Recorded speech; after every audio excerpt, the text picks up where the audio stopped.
pursuant to the Governor's Executive Order N-2920 and the 12th Supplement to the Mayoral Proclamation declaring the existence of a local emergency dated February 25th, 2020. Before we proceed further, I'd like to ask the Commission staff member Ronald Contreras, who is acting as our moderator, to please explain some procedures for today's remote meeting. Thank you, Madam Chair. The minutes of this meeting will reflect that due to the COVID-19 health emergency and to protect Commission members, city employees, and the public, the meeting rooms of City Hall are closed. However, Commission members and staff will be participating in today's meeting remotely. This precaution is taken pursuant to the various local, state, and federal orders, declarations, and directives. Commission members will attend the meeting through video conference and participate in the meeting to the same extent as if they were physically present. Please note that today's meeting is being live cablecast on SF Gov TV and streamed live online at sfgovtv.org/ethicslive. Once again, sfgovtv.org/ethicslive. Public comment will be available on each item on this agenda. Each member of the public will be allowed 3 minutes to speak. Comments or opportunity to speak during the public comment period are available via phone call by calling 1-415-655-0001. Again, the phone number is 1-415-655-0001. Access code is 187-066-2559. Again, access code is 187-066-2559, followed by the pound sign. Then press pound again to join as an attendee. You'll hear a beep when you are connected to the meeting. You will be automatically muted and in listening mode only. When your item of interest comes up, dial *3 to raise your hand and to be added to the public comment line. You will then hear, "You have raised your hand to ask a question. Please wait until the host calls on you." The line will be silent as you wait your turn to speak. Ensure that you are in a quiet location. Before you speak, mute the sound of any equipment around you, including television, radio, or computer. It's especially important that you mute your computer if you are watching via the web link to prevent feedback and echo when you speak. When the system message says your line has been unmuted, this is your turn to speak. You'll hear staff say, "Welcome, caller." You will be encouraged to state your name clearly. As soon as you begin speaking, you will have 3 minutes to provide your public comment, 6 minutes if you're online with an interpreter. You'll hear a bell go off when you have 30 seconds remaining. If you change your mind and wish to withdraw yourself from the public comment line, press *3 again. You will hear the system say, "You have lowered your hand." Once your 3 minutes has expired, staff will thank you and mute you. You will hear your line has been muted. Attendees who wish to speak during other public comment periods may stay on the line and listen for the next public comment opportunity and should raise their hands to enter the public comment line by pressing *3 when their next item of interest comes up. Public comment may also be submitted in writing and will be shared with the Commission after this meeting has concluded and will be included as part of the official meeting file. Written comments should be sent to ethics.commission@sfgov.org.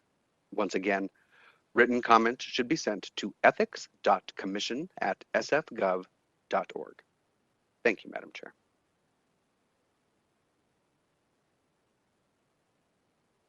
You're muted, Chair Ambrose. Thank you, Mr. Moderator. With that, I'd like to call the meeting to order and ask you if you would please proceed with item 1, Commission roll call.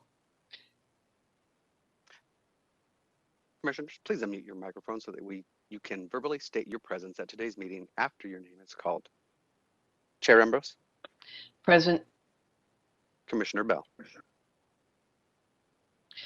Commissioner Bell is not present at the moment, but we expect him to join us today. Commissioner Bush. Present. Commissioner Chu. Present. Vice Chair Lee.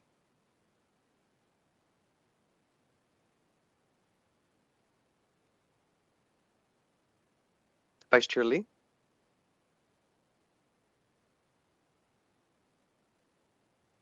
Present. Thank you. Okay, Madam Chair, with 4 members present and accounted for, you have a quorum. Thank you very much. I just wanted to say while we're resuming commission meetings in remote format, I understand that City Hall is partially reopened, I guess, for just some basic city functions, but they will be having Board of Supervisors meetings in chambers, at least um, the opportunity to appear in person will commence sometime, I believe it was in June. No word about other boards and commissions, but we'll keep you posted as the city proceeds with its reopening.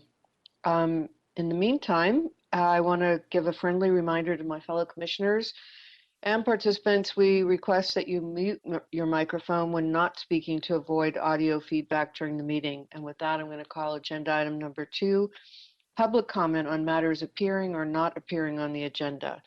Members of the public who are already on the line and wish to speak should now dial *3 if you've not already done so to be added to the public comment line. Moderator, please proceed with public comment. Thank you, Madam Chair. The Ethics Commission is now receiving public comment on agenda item number 2 remotely in this meeting. Each member of the public will have up to 3 minutes to provide public comment. If you joined the meeting early to listen to the proceedings, now is the time to get in line to speak. If you have not already, please press *3. It's important that you press *3 only once to enter the queue, as pressing it again will move you out of the public comment line and back into listening mode. Once you're in the queue and standing by, the system will prompt you when it's your turn to speak, so it's important that you call from a quiet location. Please address your comment to the commission as a whole and not to individual members. Madam Chair, we are checking to see if there are any callers in the queue.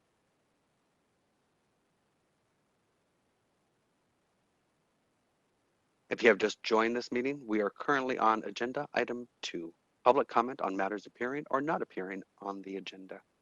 You will have 3 minutes to provide your public comment, 6 minutes if you're online with an interpreter. You'll hear a bell go off when you have 30 seconds remaining. If you have not already done so, please press *3 to be added to the queue. For those already on hold, please continue to wait until the system indicates you have been unmuted. Stand by.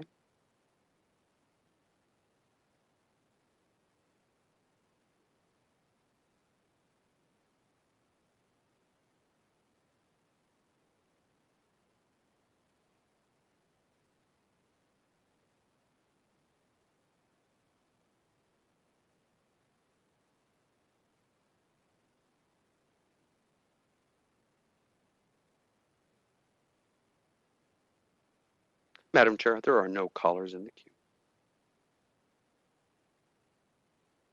You're muted. Thank you.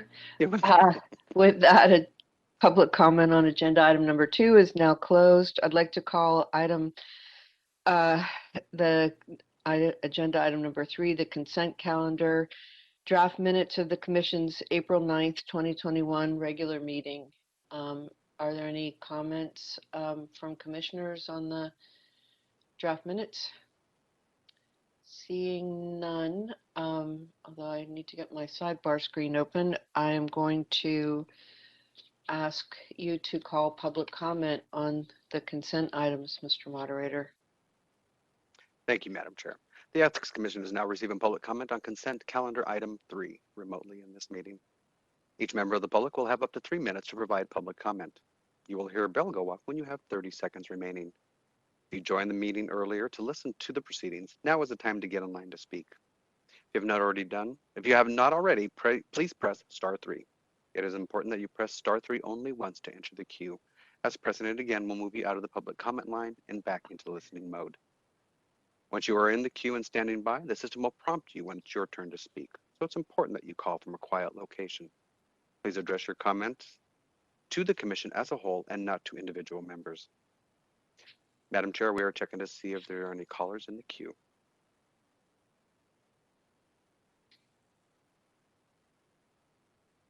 If you have not already done so, please press *3 to be added to the queue. For those already on hold, please continue to wait until the system indicates you have been unmuted. If you have just joined this meeting, we are currently taking public comment on consent calendar item number 3, draft minutes of the Commission's April 9th, 2021 regular meeting. If If not already done so, please press *3 to be added to the public comment queue. Please stand by.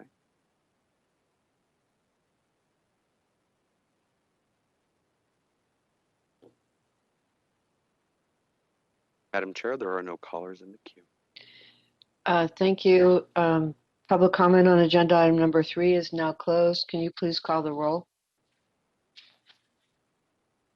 A motion has been made. Was there a, or Second, to adopt the minutes. I'll second. Thank you. a motion has been made and seconded. Commissioner Bush, Yes. Commissioner Chu, Aye. Vice Chair Lee, Aye. Chair Ambrose. Aye. With 4 votes in the affirmative and 0 votes opposed, the motion is approved unanimously.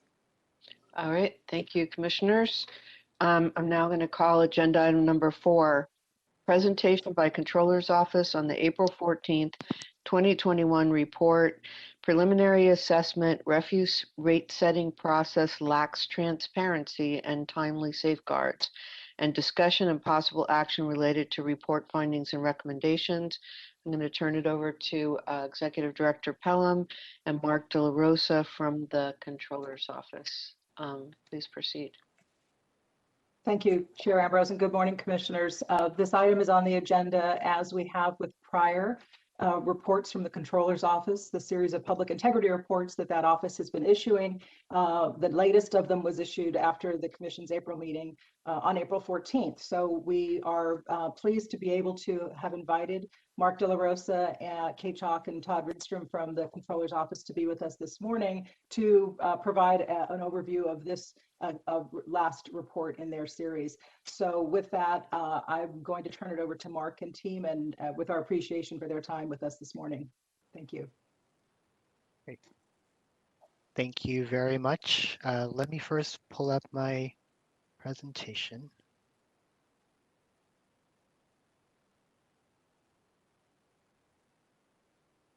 Can you see my screen? Yes. Great.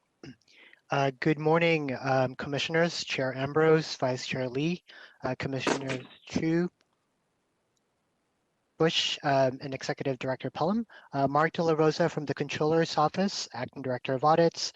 I am joined today by Kate Chalk, our Lead Audit Manager, and Deputy Controller Todd Ridstrom, and together we will be presenting to you some highlights of the report that we issued about a month ago on the refuse rate setting process.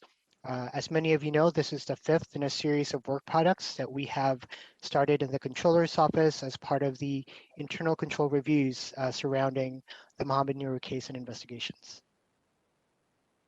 Just by way of very quick background, and I know that we've covered some of this before, but just for context, we started our series of public integrity reports in February of 2020 with the goal of really providing recommendations to address the internal control weaknesses, improve transparency, and really ultimately safeguard public funds.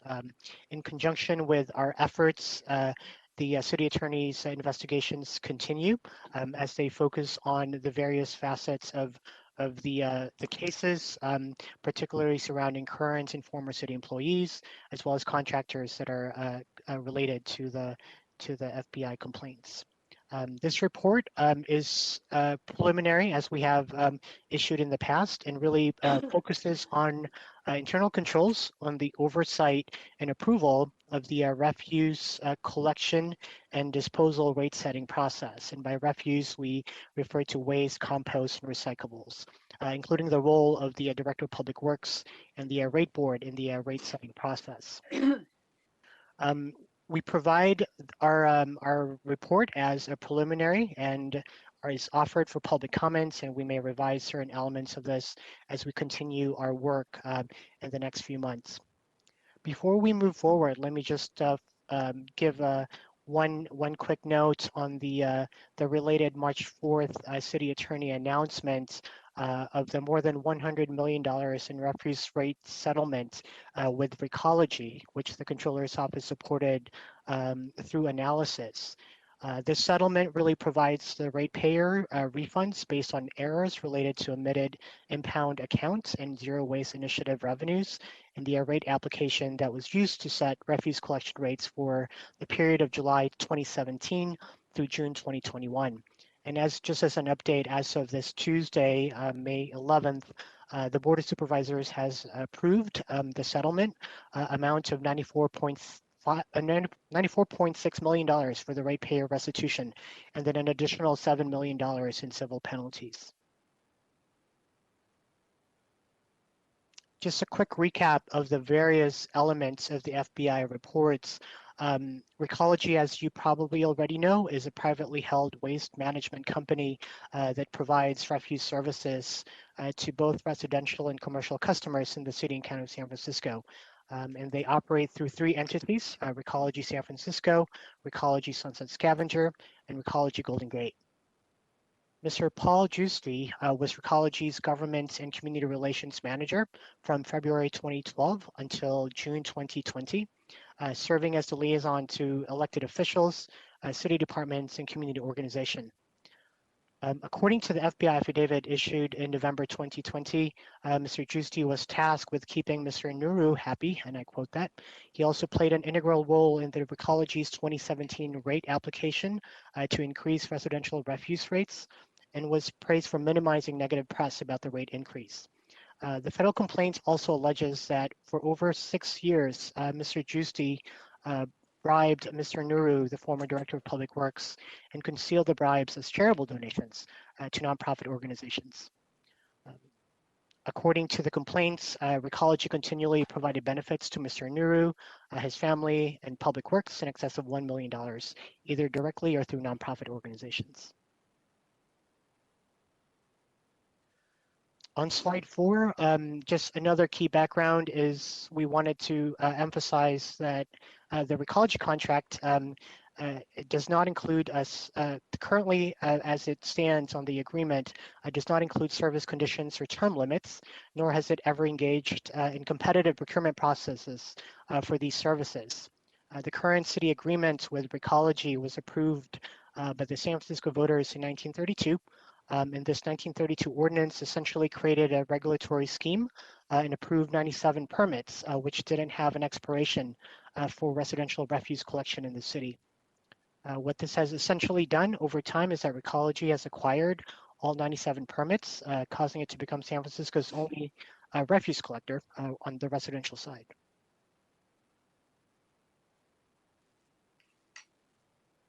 By way of background, the next few slides will just give you kind of an overview of the process that the rate setting goes through every few years.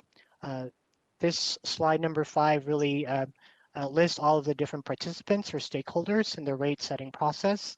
The Director of Public Works is there to ensure that there's a fair process, or at least that was that's the role that the director plays. There's also the rate board that is comprised of representatives from City Administrator, Controller, and SF Public Utilities Commission to oversee the appeals and affirm director report. The Department of Environment is also part of the stakeholder list that ensures that the city reaches its zero waste goals and works with Recology and recycling programs. There's also the ratepayer advocate that's appointed by the Public Works Director and provides public outreach and helps the public convey comments during proceedings. And there's also, of course, the public that can provide comments during proceedings and file any formal objections to the rate proposal set forth. The next couple of slides just gives you the process that the 2017 rate process went through from the request from Recology to submit an application for the request for changes to the various public hearings that it went through in March and April, to the deliberations on the rate board, and for it during the June months of 2017, as well as the rate board issuing its resolution to affirm the director's report. And then the July 1st date of the refuse rate coming into effect.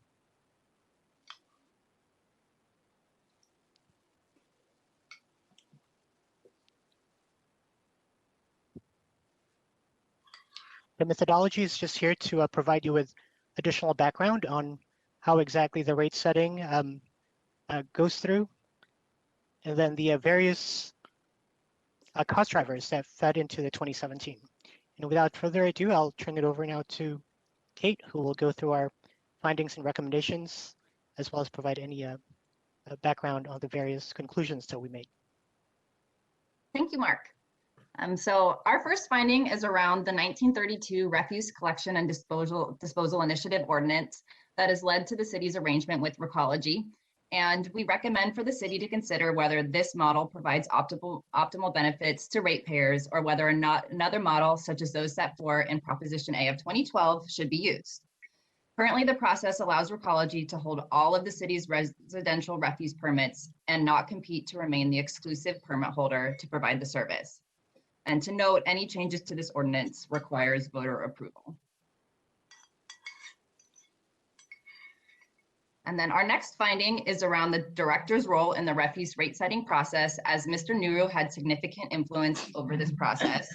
And because the rate setting procedures are dictated by an order issued by Public Works, and the Public Works Director is the only participant in the rate adjustment process whose determination could be final in the absence of a rate board decision, the weight of the director's determination is substantial. To note, Proposition B, which passed in November of 2020, may transfer some of the Public Works Director's rate setting responsibilities to the new director of the Department of Sanitation and Streets, and this department will be overseen by a 5-person commission. And although the rate board will still oversee the rate setting process, the city should codify the extent and limitation of the roles of the commission, director, and staff of the Department of Sanitation and Streets, and any related contractors, including the ratepayer advocate, rate consultants, and auditors in the rate setting process. We also recommend for the mayor and board of supervisors to consider whether additional changes to the refuse rate setting process are warranted, such as assigning operational and financial oversight to a department that is further removed from the refuse collector. And our next finding is around the ratepayer advocate and whether the role is being fulfilled as it should be. Currently, the ratepayer advocate primarily functions as a public liaison and outreach coordinator rather than an advocate, which may conflict with the intent of the recommendation in the 2002 Board of Supervisors Budget Analyst Report. As such, we recommend that the city review the role of the ratepayer advocate and, if deemed necessary, direct that the role be changed in future competitive solicitation documents and contracts so that the role emphasizes advocacy more clearly. And then our next two slides really get into the reason for the 2017 rate increase error that led to the overcharges to ratepayers in the years after. The main driver of the error was that the revenue paid by ratepayers for the zero waste incentive and impound accounts were excluded from the rate application when it should not have been, and this resulted in a recommended rate increase of more than 14% when the actual revenues, including zero waste incentive and impound revenue, only supported an increase of about 7%. And the error was missed by multiple reviewers of the 2017 rate application. So to help prevent this error in the future, the city should assess whether the operating ratio or another methodology should be used and should require the following. The refuse company should submit documents supporting its rate application to the city, including audited financial statements, quarterly and annual rate reports that include all sources and costs by ratepayer class, operating ratios, and balancing accounts, and a reconciliation between the two. Also, quarterly and annual rate reports should show issuance dates and summarize revisions when they occur and should be posted to departmental websites and filed with the rate board in a timely manner. Then cost of living adjustment factors should be analyzed based on actual results over the preceding 4 years. And when an error is identified, Public Works should report it to the refuse company and file a report with the rate board. And lastly, the refuse company should ensure an independent rate analysis is performed that includes a study of comparable jurisdictions' refuse collection rates to support the accuracy and reasonableness of the proposed rate adjustment, and this should be considered in each rate setting process. And now I'll pass it back to Mark. Great. Thank you, Kate. That was a very quick overview of the report that we issued a month ago. We list here as our next steps, basically listing all of the completed reports that we've issued. And to emphasize, so we also have a few that's, as we've reported in the past, continue to be in the pipeline for our issuances in the next few months. We have one on the citywide ethics reporting requirements that's upcoming, one on the Department of Building Inspection, as well as one regarding the San Francisco Public Utilities Commission. And with that, we're happy to answer any questions that you have. Thank you. Thank you very much for your work on this, and I'm waiting to see if any other commissioners have a question before I pose mine. All right, Commissioner Chu has her hand up if you wanted to proceed. Thank you, Chair Ambrose, and thank you, Mr. De La Rosa and Ms. Chalk. Welcome back to the commission, and thank you for this very detailed report and very succinct summary. In effect, when I read this and then listening to you, it seems like the Recology functions as a monopoly, or they have an effective monopoly on residential waste removal services with the city, because they have a perpetual, they hold all 97 licenses or permits without expiration date, and the contracting process is such that there is no process. It's the rates are set by the department head, and so this lends itself to corruption, as we have been experiencing. So the recommendations that you have made, I think, are sound and much needed. What would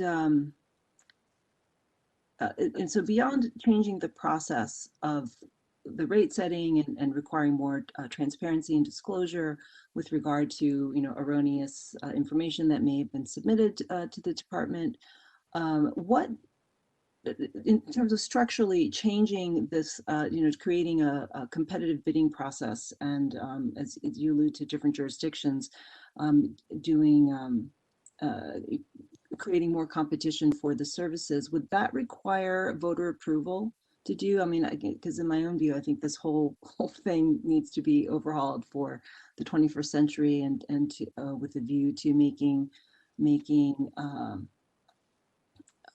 transparency, accuracy, and safeguarding against corruption triple goals for review of the process. Instead of, I'm not suggesting this is the case, but instead of fixing the current system as it exists. Yes. I'll start, Kate, and please follow through the chair, Commissioner Chu. Certainly, as we pointed out in our report, any changes to the refuse ordinance would require voter approval mandates. And as we also alluded to in our report, we provided an example from the 2012 Proposition A that went before the voters that was not passed, and we reported on the various elements of what that Prop A proposed at the time, which was to provide a competitive solicitation, splitting up the residential refuse collection contracting process, and allowing the city to use operating ratios. And so there were certain elements that we introduced in the report that referenced the previous effort. So yes, to answer your question, it would require vote. And then my second question relates to maybe a culture question at the Department of Public Works in your work and in talking with people. And this may be hard to answer, but was it your sense that the people with whom you interviewed, was this a surprise to them that, oh, the information was inaccurate in 2017, and it was discovered but it wasn't disclosed, because sitting here 3 years late, 4 years later, it looks like, well, how could you not know about this? Why was it not disclosed? Why was it not brought to anybody's attention? Was this laziness? Was it a culture of silence, of complicity? Were they actively trying to cover this up? I don't know if you have a sense of that, but I just want to get a better understanding, if possible, of like what were the enabling factors for this colossal rate error to go undetected and unreported for so long.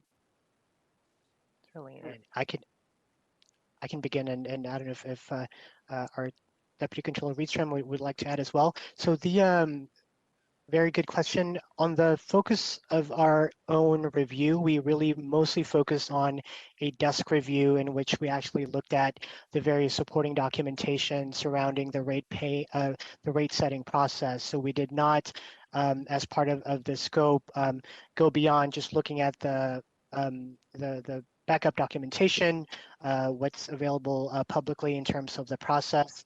So we did not, as part of this review, assess. We did not conduct interviews, at least not on the controller's side of the field work. Okay, thank you. The genesis of my question was if the Ethics Commission were to conduct training, ethics at work, any insight would be helpful from a design standpoint and a targeting standpoint as to who the appropriate audience would be, in order to create to help spark the genesis of a culture of compliance. Around, if you see something, say something, and if what is wrong, who do I go to? How can I run this up the flagpole? Thank you. If I may also add, Commissioner, Todd Riedstrom with the Controller's Office. I think that's always helpful, and that can never be redoubled enough. In this case, it's a very complex rate setting process. However, as in our recommendations, including the appendix to the most recent report, we outline how it can be made less complicated by showing all sources and all uses by ratepayer customer type.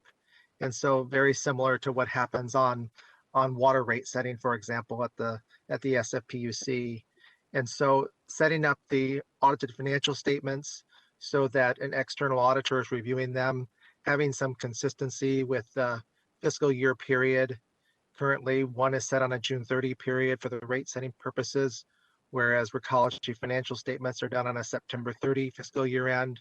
And so there's many other kind of reporting recommendations that could be help make omissions, errors, and explainable variances more easily, we believe, discovered and sooner to the degree that they were to occur. That said, always then redoubling the effort, as you mentioned, with if you see something, say something. If you hear something, say something sooner, and escalate it as well, escalating it to our office and or the Rate Fairness Board and or the City Attorney's Office is always the right thing to do. Thank you for the question. Thank you. Well, I think that that your recommendations should be the blueprint for a new DPW commission to follow in terms of overhauling and revitalizing public trust in the agency after this many ongoing scandals. So thank you for this really important and thorough work. Thank you. I see our other commissioners also have questions. So Commissioner Bush, did you want to ask a question? I do. Thank you. I have several questions. What the role of Paul Gusti as the provider of illicit payments has been cited in the report, but it doesn't point out that he's also a city official. And I'm wondering if you can tell us who appointed Paul Gusti to a city board and how long has he been there? And is there a relationship between his work on that and his relationship to Mohammed Naru? Certainly, through the chair, Commissioner Bush, we actually, as part of our this rate setting review, did not look into that, the role of Mr. Juicy on commissions. I would defer to others who would have more information.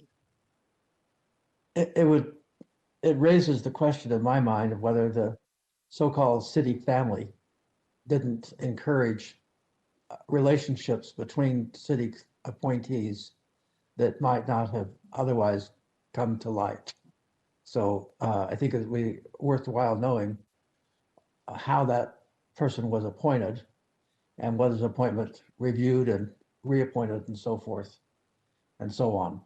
The second question I have is your earlier report on Mohammed Nehru noted that as a city appointed official, he was not required to make disclosures of behested payments, that was a requirement of elected officials, but not of appointed officials. Has that been changed?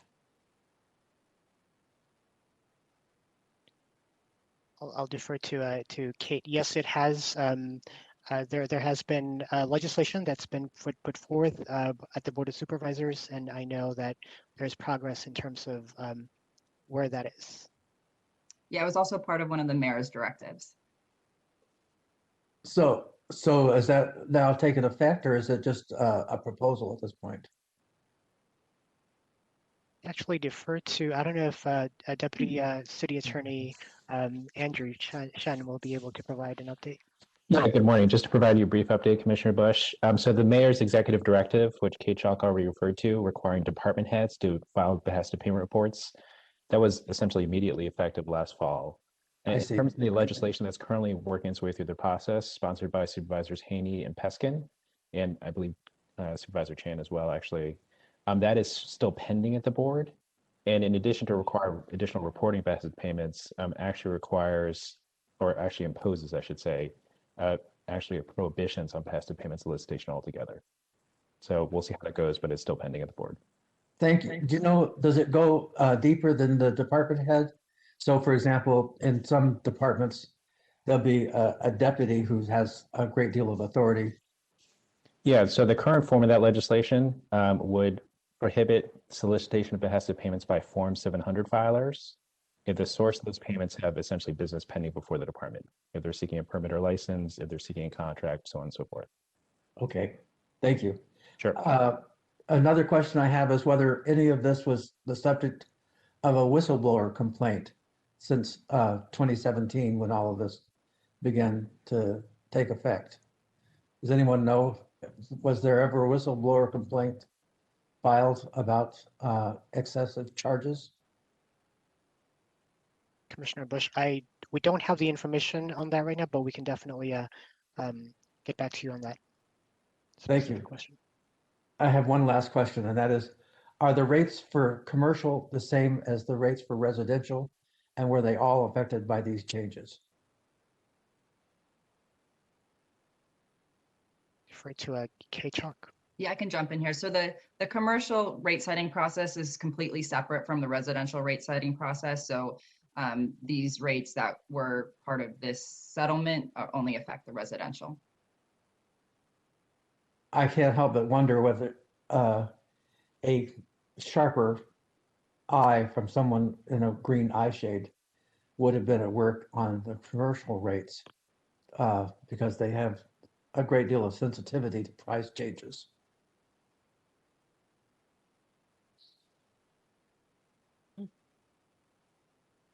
Thank you. Thank you, Commissioner. And I see Commissioner Lee, you also had your hand up to ask a question. Thank you, Madam Chair, and thank you, Ms. Chalk and Mr. De La Rosa for this really thorough report.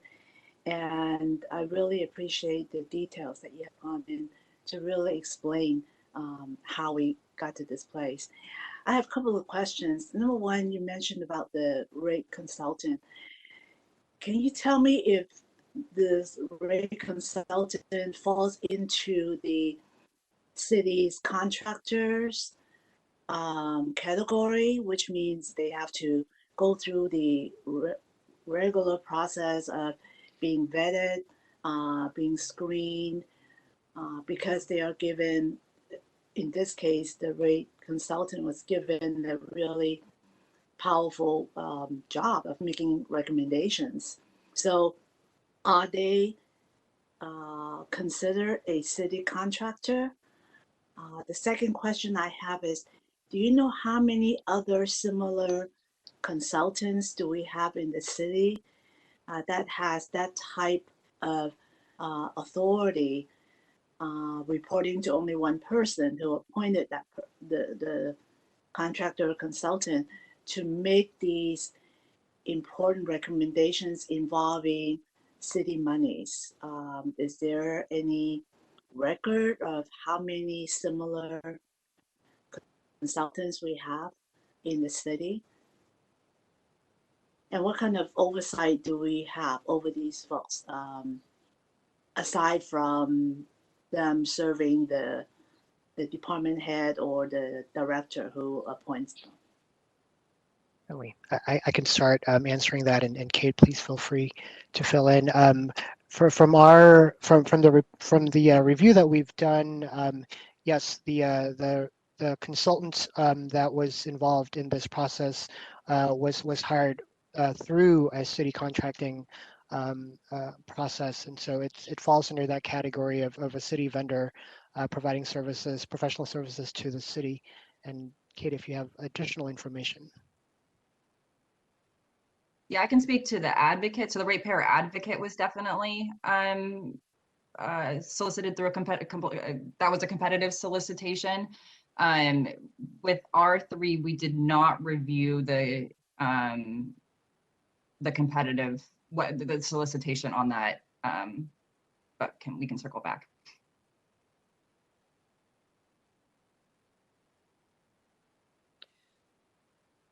Okay, did you have any further questions? And if you don't have the answer to my second question, like how many similar contractors do we have in the city, maybe this is something that, you know, we can follow up with others, because if we have one person with that kind of power, it would be good to know how many others are out there, and who's watching over them. What kind of oversight do we have over them? Yeah. Thank you. Commissioner, we can certainly follow up on that one because we don't have that handy. And actually, I'm going to follow up on Commissioner Lee's question because Mr. Rydstrom referred to the Rate Fairness Board, which I know is a panel of citizens who overlook, I certainly know they overlook the water and power rates in the city. I'm assuming that they have jurisdiction over garbage rates as well. Is that the case?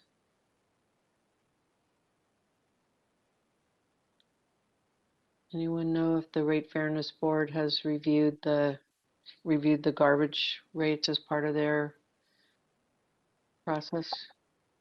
Chair Ambrose, I don't have the information on that one. I know. Yeah, I was wondering just because we do have, I mean, I've certainly not been a part of, but I've witnessed the process of garbage rate setting in the city over my 35 years in the office. And I know because there is the provisions for the rate appeal board, which consists of the city administrator, the controller, and the head of the public utilities. Perhaps it doesn't fall within the Rate Fairness Board's bailiwick, but anyway, I'd like to know the answer to that. What I really want to know, though, because I think your recommendations are very comprehensive and sound, but the real question is, who's going to lead the charge? Is it the city administrator? Do the city administrator now and the controller, and for that matter, the public utilities, is that board putting together working meetings? Because you've talked about legislation at the board to implement Prop B, which is a whole host of issues much broader than just the role of the public works director as the rate setter. You've got, anyway, it's just, I'd like to hear, and so we know who to look to in the future to make sure that it's all being implemented. And then the other thing is, when is the next rate setting scheduled for Recology? If I may start, Chair Ambrose, Todd reached in with the controller's office. Thank you. Yes, certainly. The comments as far as the oversight for the refuse setting, the oversight for that is the rate board, which is the refuse collection and disposal rate board, as compared to the rate fairness board, as noted in the SFPUC charter section regarding the water and sewer rates. And so I don't want to create any confusion between those two separate bodies. So Yeah, thank you. Yep. And so the recommendations in our report, they could be, for example, taken up by proposals from executive branch may consider them, as well as the legislative branch and the public as well. So we're actively responding to any questions that policymakers have, including commissioners like yourselves, and those are considerations that are could be forthcoming by introduction for voter consideration. I don't have any particular details on that or any proposals. Perhaps some city attorney may have other insight into that. In addition, the typical garbage rate setting cycle, I believe they would have gone on a 4-year from starting in 2018, 2019, 2020, and 21. So that would be up for a new rate package in the coming year or years in the event that Recology wanted to submit a proposed rate increase. I'm not aware of them of having submitted any proposed rate increase at this point or indicated it as such. But they would be eligible to do that in the coming year. I would imagine coming out of COVID that it's quite likely that there are some changes in their calculation. So it just, to me, it seems like there's some urgency in how we approach the process, because as Commissioner Chu pointed out, I think there has been a complete erosion of the public's trust in that rate setting and Recology. So it's important to move quickly. And I guess maybe the question, instead of being directed to you and staff, it's something we should maybe inquire of the mayor and the city administrator, who would, I think, be in the best position to initiate some kind of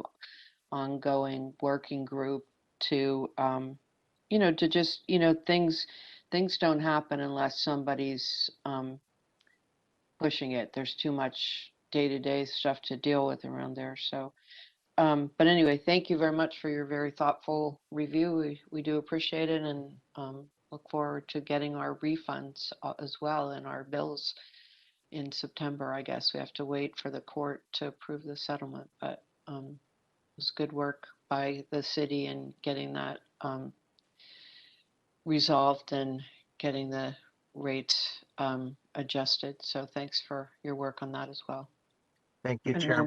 then, If I may add one additional point to Ms. Chalk's response as well on the commercial and residential regarding what the charter sets for the residential, including the apartment. And so it's covering both of those sections. And then what's not covered are those which are commercial contracted negotiated rates in particular. So those sit outside of the settlement because they are separately negotiated by Recology with their commercial contract customers. all right, thank you. We're going to have to call for public comment on this. I don't know if maybe Mark can stick around in case we do have any questions after public comment, but otherwise, thank you very much for your time and attention to this.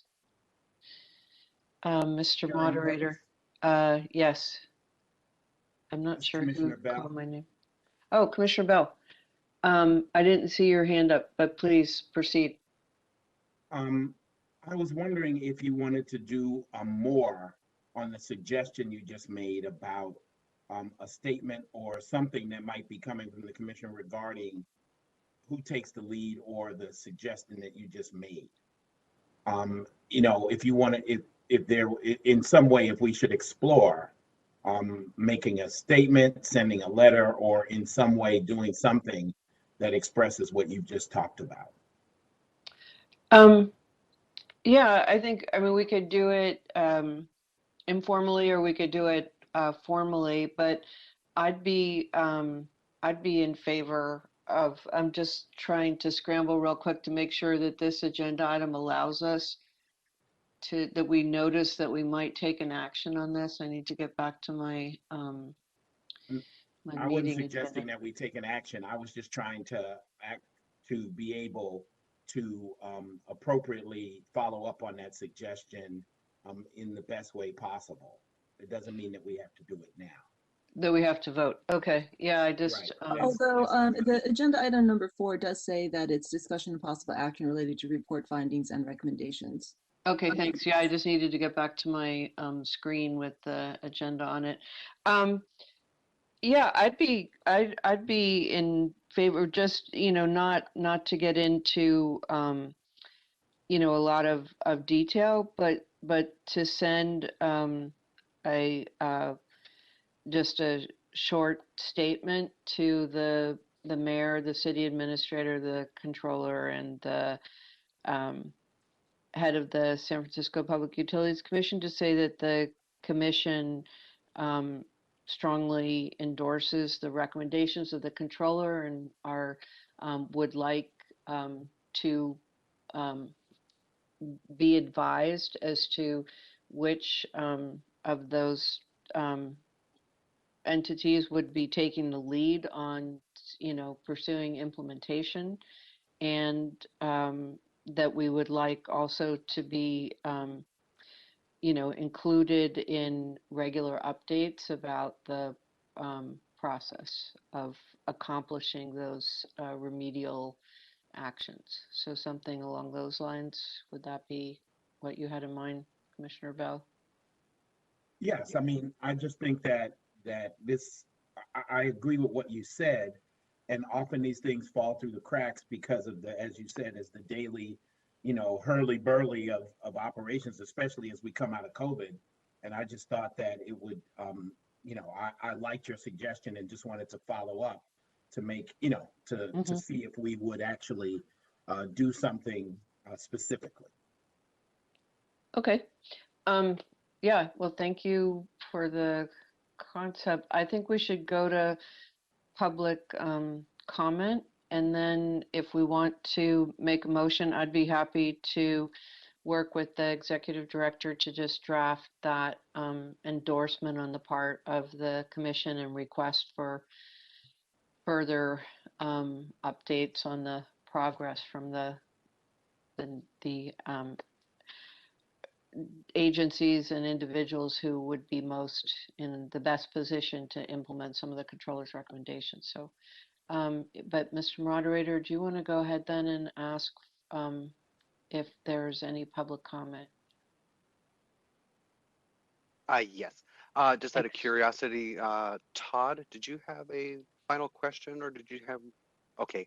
I just noticed that your hand is still raised. Oh, thanks for that. Oh. Okay, thank you, Todd. Okay, sorry. Madam Chair, we were checking to see if there are any callers in the queue. For those already on hold, please continue to wait until the system indicates you have been unmuted. If you have just joined this meeting, we are currently on the public discussion on the motion of Agenda Item 4, presentation by the Controller's Office on April 14th, 2020 report, preliminary assessment, reviews rate setting process, lacks transparency and timely safeguards, and discussion on possible action related to report findings and recommendations. If you have not already done so, please press *3 to be added to the public comment queue. You will have 3 minutes to provide your public comment, 6 minutes if you're online with an interpreter. You will hear a bell go off when you have 30 seconds remaining. Please stand by.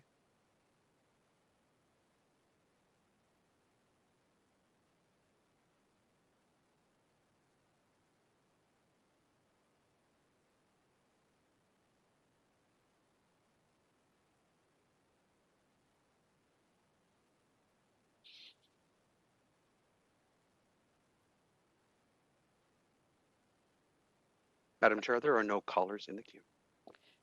Thank you. Public comment on agenda item number 5 is closed, or agenda item number 4. Thank you.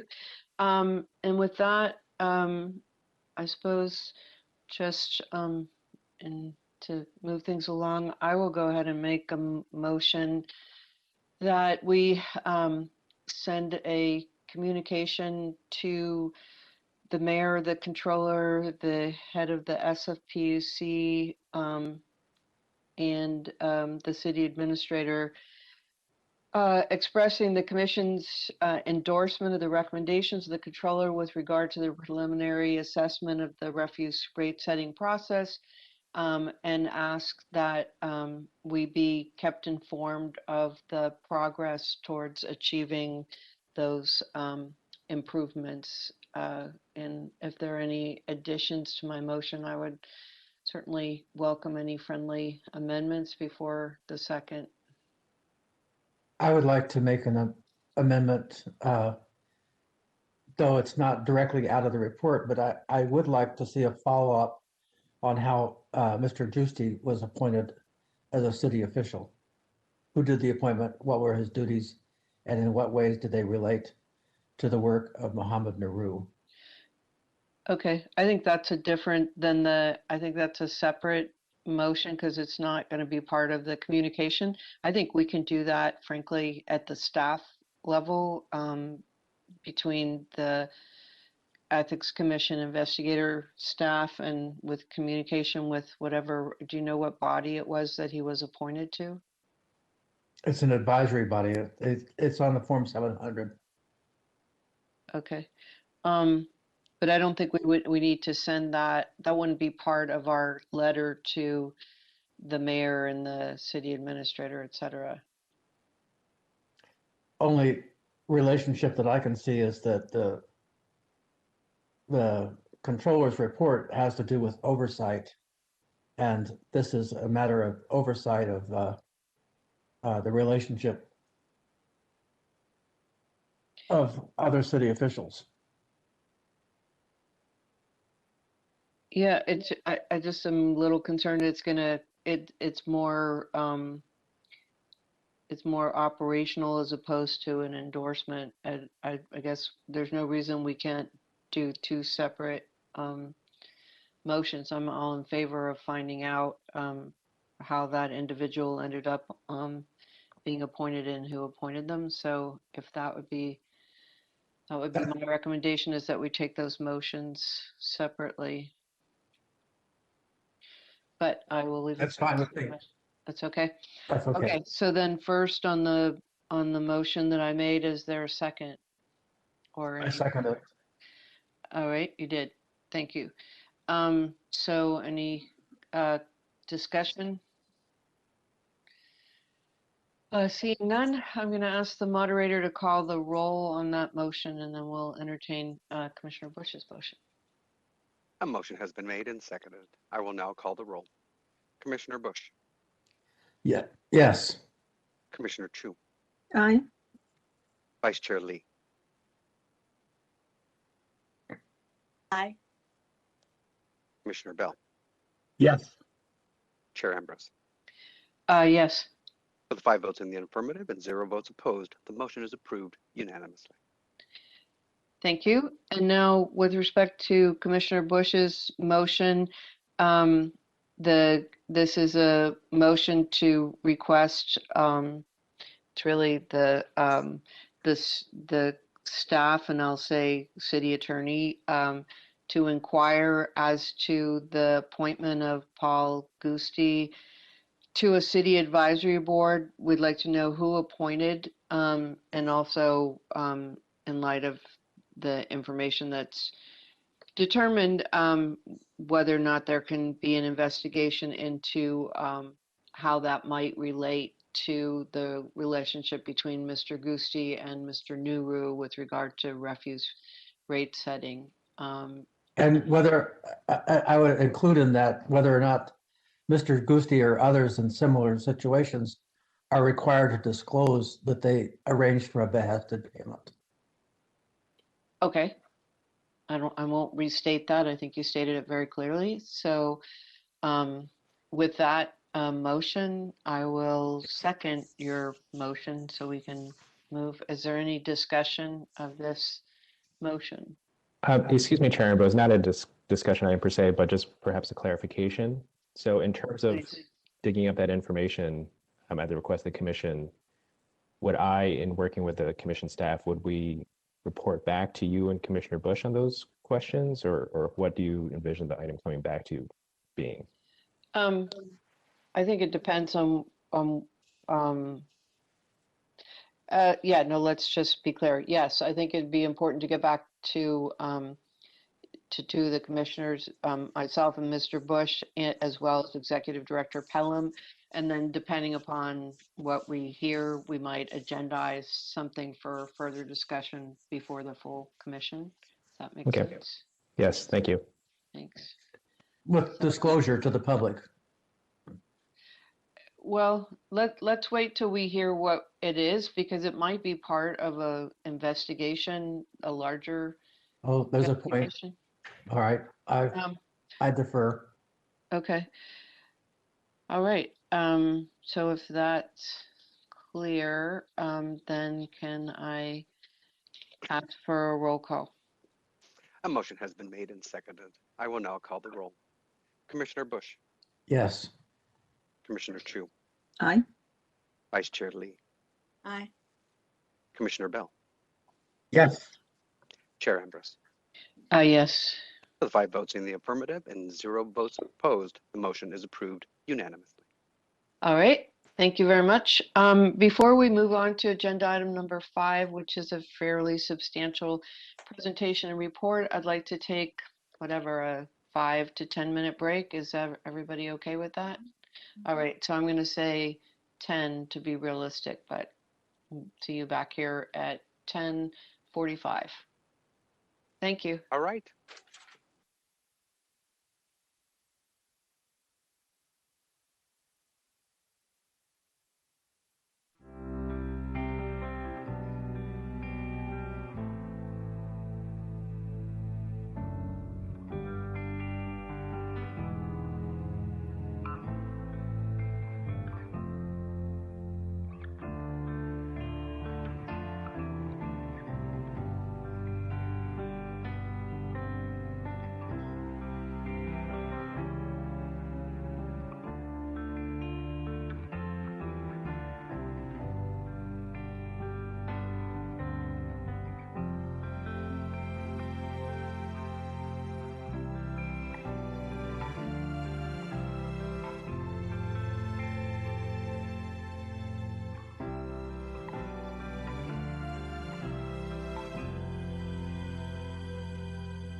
Into session, and I want to call agenda item number 5, which is a presentation of the staff report on the San Francisco Public Campaign Financing Program, November 3rd, 2020 election, and discussion of possible action related to report findings. We're going to hear from Commission staff Pat Ford and Rob Hodge. Please proceed.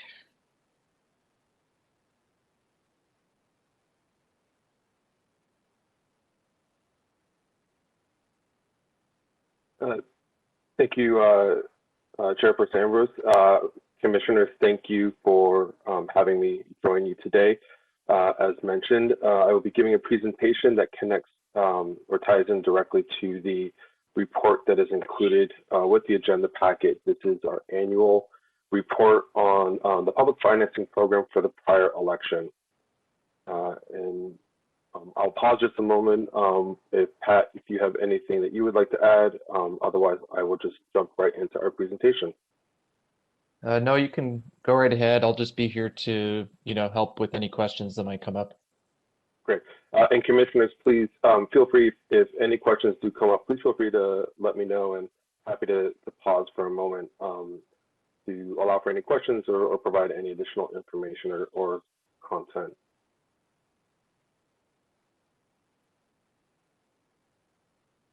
As mentioned, this is our presentation on the Ethics Commission report on the Public Campaign Financing Program for the November 3rd, 2020 election. So as you may be aware, following each election cycle, the Ethics Commission prepares a report on the public financing program for the mayor and the Board of Supervisors.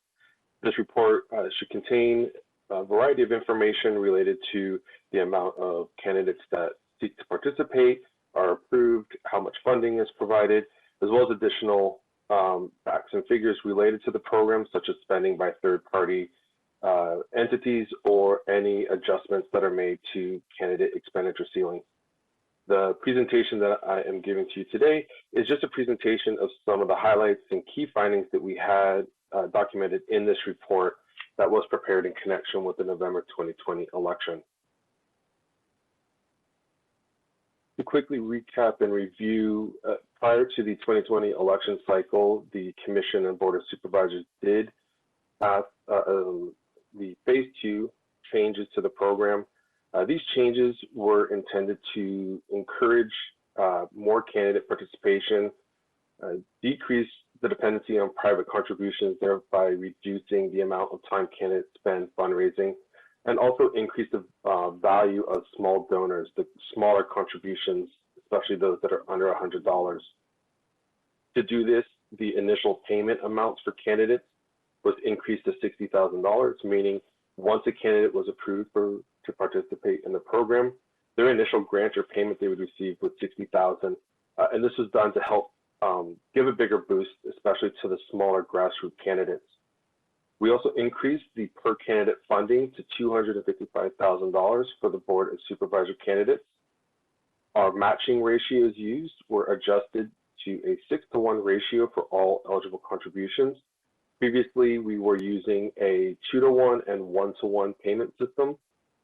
And finally, there was a $150 per contributor cap for all eligible contributions. This, in essence, capped the total amount of money or funds that could be matched to an individual contributor.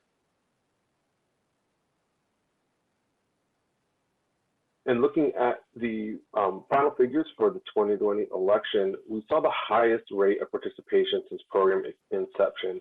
62% of candidates that were appearing on the ballot were approved to receive public funds. Previously, our high was 48% in 2010, and this was pretty remarkable statistic.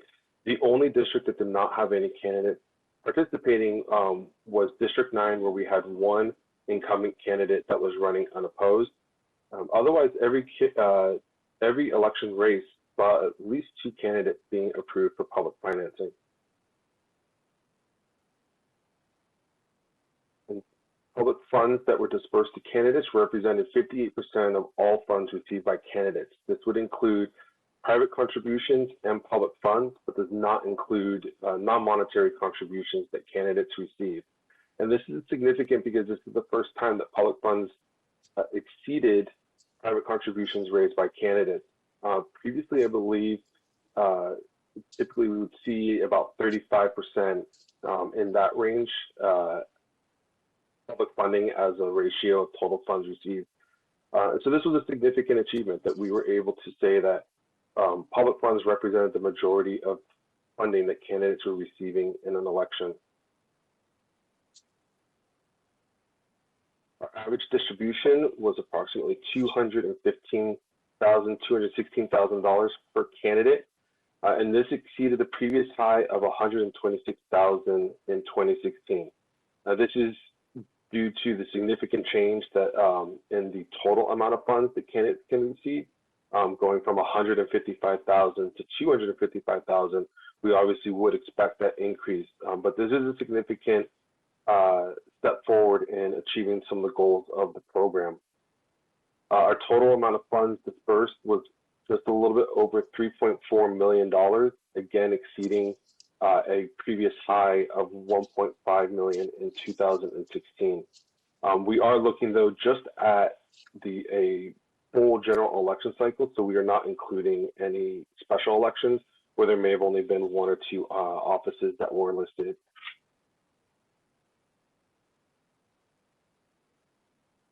In the 2020 election cycle, candidate spending totaled a little over $5.4 million. And so the public funds that were dispersed represented roughly 64% of the expenditures made by the candidates.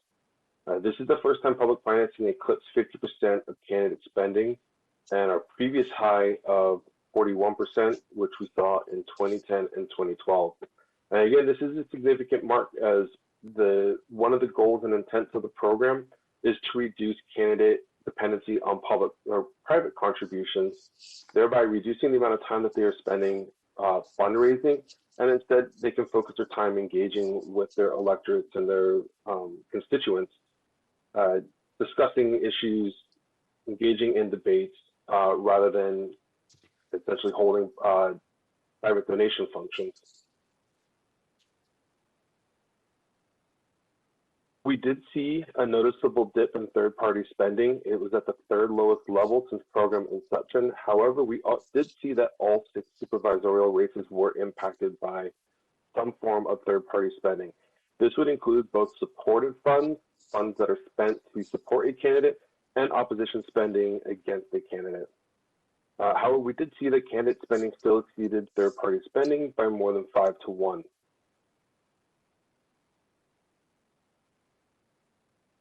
And again, as noted in the full report, this report really is just primarily descriptive in nature. We are trying to present information to increase transparency and understanding of this program for both city officials and for the public.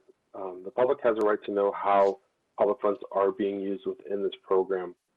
And it was difficult for us to come up make any concrete observations or definitive analysis after just one election cycle under these new rules, and also the nature of the pandemic greatly affected candidates and third-party groups. So we do believe that some future analysis will be necessary so that we can fully assess the changes that have happened to the program, as well as just to assess the effectiveness of the program, and is the program achieving the goals that it is set out to achieve. And so we hope that in the future, as additional election cycles are completed, we can continue to compile more data, kind of do a deeper dive, and I'm sure there will be opportunities that we will reach out to candidates and treasurers and solicit their opinions so that we can provide a fuller assessment of what the program is achieving and what we are trying to accomplish. And with that, I would like to pause and happy to take any questions that any of you may have.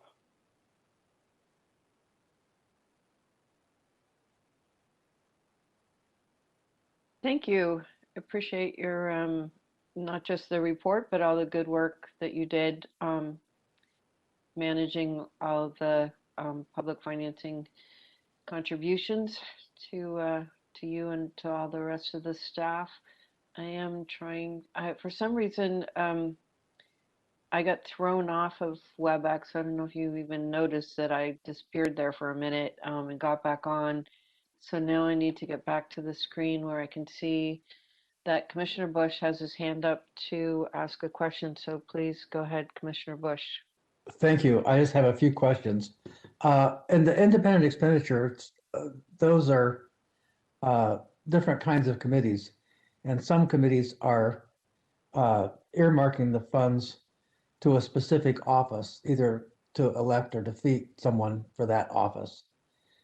Do you know how many of the IEs and the percentage of contributions go to targeted committees like that?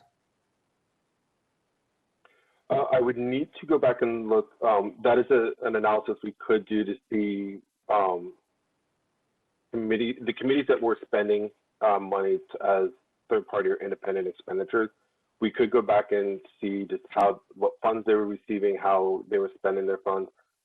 Within the report, I know there is, towards the end, we do have a few charts and tables that just show which candidates were on the receiving end of those expenditures.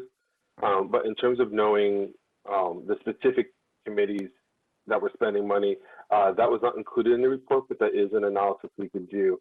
I can tell you, just having reviewed those expenditures, we did see a variety committees that were primarily formed specifically to support or oppose a candidate, but we also had general purpose committees that will tend to spend, make contributions to a variety of committees, make a variety of expenditures, and under the law, they are not required to specifically form as supportive or opposition to one candidate, just because they do spend money in a variety of races and elections. So they are a different group or different category committee.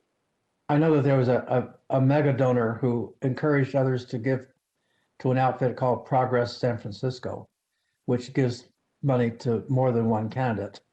But in making the pitch to contributions, they pointed out that by giving through an entity like that, that their identity would not be disclosed to the public. And furthermore, that they would be able to give contributions even if they were otherwise prohibited from making contributions to a specific candidate, so that it becomes a way of gaming the system for people who have business with the city, but who cannot contribute to the people who make those decisions. So to the extent that your analysis can look at that, it would be helpful. One of the things that's also true is that we do not require reporting of non-monetary contributions, such as the value of political consultants or whatever, if it's donated. Can you look at expenditures to see to what extent there are expenses that are attributed to people who otherwise would have to disclose that they were making contributions, whether it's for a treasurer or for polling or for whatever it is? Can your analysis give us a look at that? Yes, I can say just based on the state laws, non-monetary contributions are treated the same as a cash contribution. And so if anyone were trying to contribute a non-monetary contribution to a candidate directly, they would be subject to the same disclosure rules and limitation rules that anyone giving a cash contribution would be subject to. The difference with the independent expenditure committees is because they are by law to be an independent expenditure committee, there cannot be any coordination with any candidate, even if you were formed to support candidate A, or excuse me, oppose candidate A, you cannot coordinate with candidate B in any form or fashion. That is how they get to become or be designated as independent. And so that the prohibition on coordination is what allows the contributions to be in excess of our limits on city elected officials.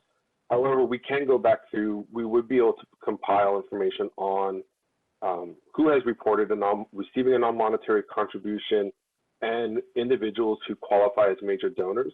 when they make that non-monetary contribution, would be required to report it on their major donor reports as well, and that is the Form 461.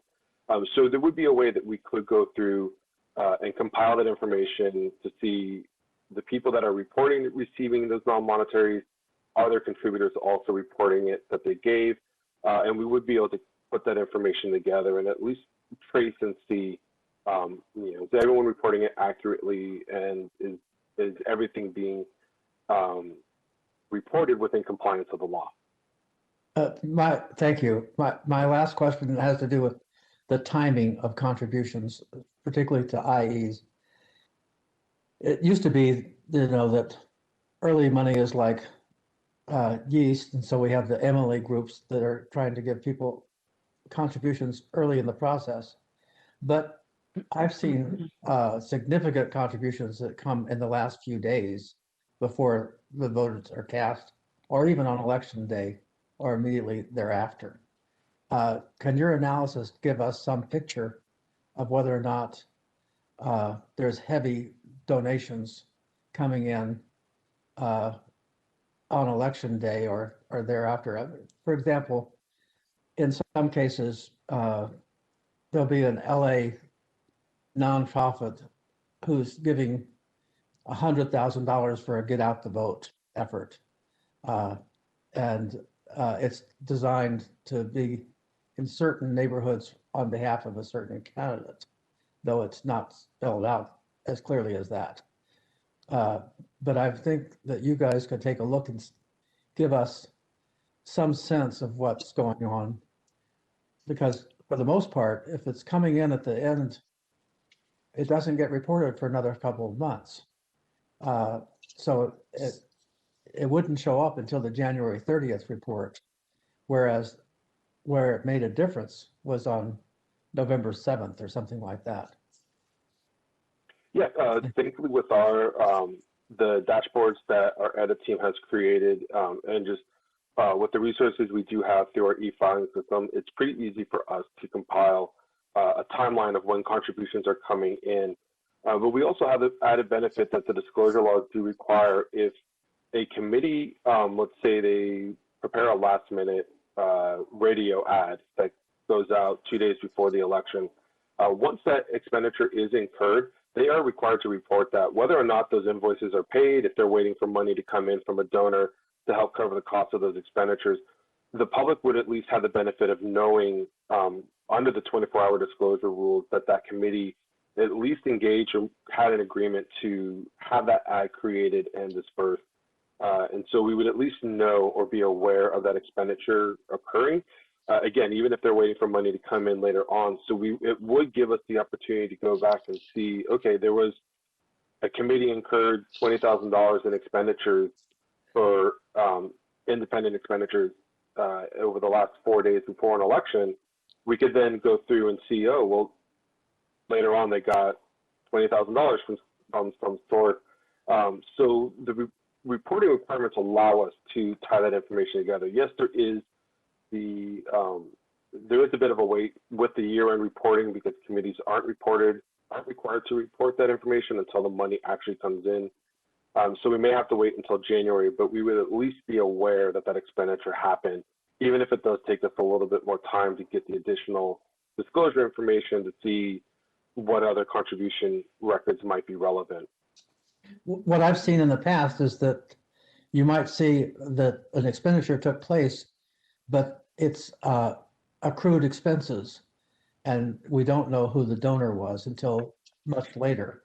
In fact, often until after the person is sworn into office and votes are being cast.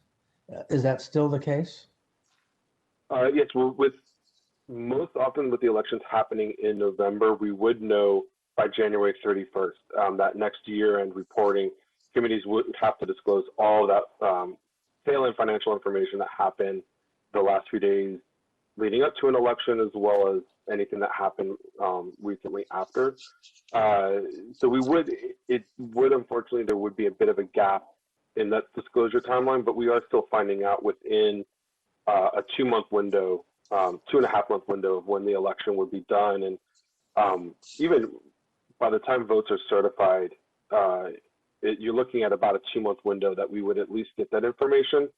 And it is the state's schedule for filing, so we do have to work with that. But we can go through and again through just a cursory review or through a more extensive audit process, we can compile this information and at least connect those dots as best we can. Thank you. I think it'd be helpful to know whether there's a big slug of money coming in that we don't know its actual source, especially if it's on the edge of the election. Thank you. You're welcome. I just want to follow up really quickly with a follow-up question on Commissioner Bush's comment before I lose it, and then I see other commissioners have comments, and that is the point that you raised about independent expenditure committees and whether or not donations to those committees is a way for a donor to get around a restricted source rule. Is that something that the commission staff can either speak to or look into with the help of legal counsel if required? Because obviously the ability to form a support committee and have all the restricted sources donating to that committee, something that kind of defeats the whole purpose of the restricted source rule. So can somebody speak to that? Sure, I can take that question, Thanks, Chair Pat. Bose. This is Pat Ford. Yeah, you're correct. The rule does not apply in that way. That rule applies to candidate committees. And there are many rules that only apply to candidate committees. Rob's already talked about the $500 limit. That only applies to candidate committees. And in large part, we're constrained constitutionally in what kind of rules we can apply to the finances of independent expenditure committees. Since those committees are not controlled by a candidate, the Supreme Court does not consider there to be the same kind of corruption nexus that exists for candidate committees. Whether or not we agree with that is somewhat beside the point. We are still subject to that. I mean, you'll remember very recently we were party to litigation over some campaign finance rules that we were beginning to administer. Whether or not we agree with the rules, we still have to follow those constitutional limitations. So we can explore what those are. We can definitely explore. I don't know if Deputy City Attorney Shen wants to chime in on the constitutionality of applying a restricted source rule to an independent expenditure committee. I would right now that will be challenging. I actually, I don't want to go into the legal issues. I assumed that that was underlying this. I know we're up against it in terms of the law and the books and the concerns about pushing for new precedents given the state of the jurisprudence and the jurists who would be deciding those cases. But it does occur to me, though, that going back to Commissioner Bush's point about disclosure, that we can make information more widely available.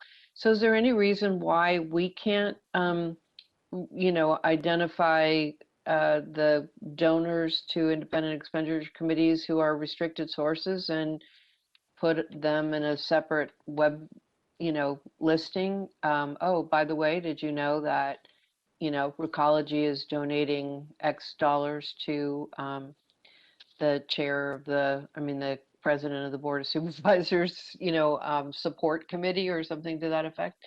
Is there any reason why we can't make it known, even if we can't stop it? I'm not sure that there's a reason that we can't do it other than it would be exceedingly difficult to do. This is something that campaigns have to do on their own to determine who's a contractor, for example. They have to use the information from the 126 F2 and F4 filings. You remember those are the filings that are filed first by city departments and then by elected officials when contracts are bidded on and then approved. So that's something that then we would have to begin to track as well. And we would have to do an analysis for each contributor to determine whether or not a contributor to an IE committee is also a contractor whose contract was approved by the candidate that the independent expenditure either opposes or supports. It's a very complex analysis that we would have to do on a case-by-case basis. I don't know that there would be a way to automate that the way that we can for regular campaign finance data. This was an issue that was the last discussion I had with Randy Riddle when he was at the end of his life. And his conclusion was that if the committee states in its purpose that it exists to elect or defeat a particular candidate, that you could apply a different set of rules compared to those that are not tied to a candidate at all. And so he felt that that would be permissible in terms of dealing with disclosures and even a prohibition if it's a city contractor or someone with city businesses. We didn't actually draft something for that before he died. Okay, and I actually think that that's something I'm going to assume that Pat and Andrew Shen can follow up and have a discussion about. But before I lose it, I want to go back to the point that you made, Pat. It seems to me that and this is really going to get back to the work that we need to do about how to better improve our disclosure rules to avoid the problems that we've encountered with all the scandal. But in terms of candidates for the Board of Supervisors and for the mayor, it's not rocket science for somebody to come up with a list of whose city contract went to the Board of Supervisors. Frankly, they're over $1 million or 10 years in duration, so they're not like every pencil purchase. And then similarly, very few contracts go to the mayor for approval. So, and putting aside what we would use that list for purposes of cross-tabbing against the donations to IE committees, why doesn't the board already have that? So it's easy for the supervisors to look and see who they shouldn't be taking donations from. I mean, the idea that each individual candidate has to go out on their own and figure out which contracts came before the board within their tenure seems unnecessarily, sort of repetitive investigation. So that's a different thing. I mean, if we don't already have a list of all the contracts that went in front of the board or the mayor, then maybe that's a different thing that we should be recommending that they do, because that's the whole. As we move forward with that legislation, and we're trying to hone in on what an interested party is, and who's a restricted source, we could focus on making that information, easier to get and more useful in terms of determining whether or not Recology at all are donating money inappropriately. But I can speak to that, Chairman. So that does exist already, and that's the F4 form that I mentioned a moment ago. So that's the 126 F4. So every time an elected official approves a contract, the elected official has to file the 126 F4. And that's exactly what the purpose is of that form, is that there is a repository where an elected official or a candidate running for that office can go to look and see what contracts that elected official has approved. So that does exist. The point I was trying to make, though, is that from our perspective, if we were to try to assess which of every contributor to an IE committee would have been a restricted source had they tried to give to the candidate, that's where it would get very complicated. But for candidates, in theory, for the candidate or the contractor contribution ban, they do have the 126 F4 data and the F2 data, that's submitted by departments when a bid is received, because both the bid and the approval are relevant to triggering the contractor contribution rule. So that data is there, and the candidates have to use that. Their treasurers have to use that data to vet and do their due diligence when they receive contributions. yeah, I guess, in some theoretical future, once all of our audit staff are up and running, I think it would be, I'd be interested in doing some random audit where we actually, of an independent expenditure committee where we actually look at that. Because if, as Commissioner Bush said, you've got people out there advertising that this is a way for you to get money in support of your candidate without being subject to the restrictions, then that's a call to action, right? You know, I mean, that's the whole point, is that while we can't constitutionally restrict their free speech, we sure as hell can use the information at our disposal to expose this loophole in their subversion of our, you know, sort of public good government laws. So anyway, I will stop preaching to the choir. I know you'd love to make it something that we could regulate directly, and go to Commissioner Lee, and your hand was up if you wanted to ask a question or comment. Thank you, Madam Chair. And I just have a couple of questions. The report really gives some really good information. So I hope that we can at least issue a preliminary press statement, so to speak, just to let people know how this program is going. So instead of waiting until the final, while the attention is still there, maybe we should issue some kind of a preliminary findings. I was really intrigued with the third-party opposition funding picture that you had. I always thought that, you know, negative campaign works. That's why people do it. That's why people tells you that, well, you have to go negative. But at least from this report, the candidates who are on the receiving ends of these opposition funded attacks prevailed, at least 50% of them. So I think that would be a really good topic for us to drill deeper into. Is this a trend, or is it just a anomaly in this race? So I would love to hear your thoughts on, you know, how this is this just a San Francisco thing, or, you know, have we been fooled by this, you know, opposition negative campaigning works? And the final question I have is, it's great that we have all these people are tapping into the public financing pot. I wonder if the resource that we have in there, do you know if it's being depleted? I know that it's based on the census numbers that the money gets put in. I wonder if we're gonna increase the pot based on the latest census, or are we gonna lose some money? Therefore, the pot will get smaller. Therefore, we need to really look at other ways to keep the pot growing. Commissioner Lee, I can speak to your first question just about the opposition versus supportive funding.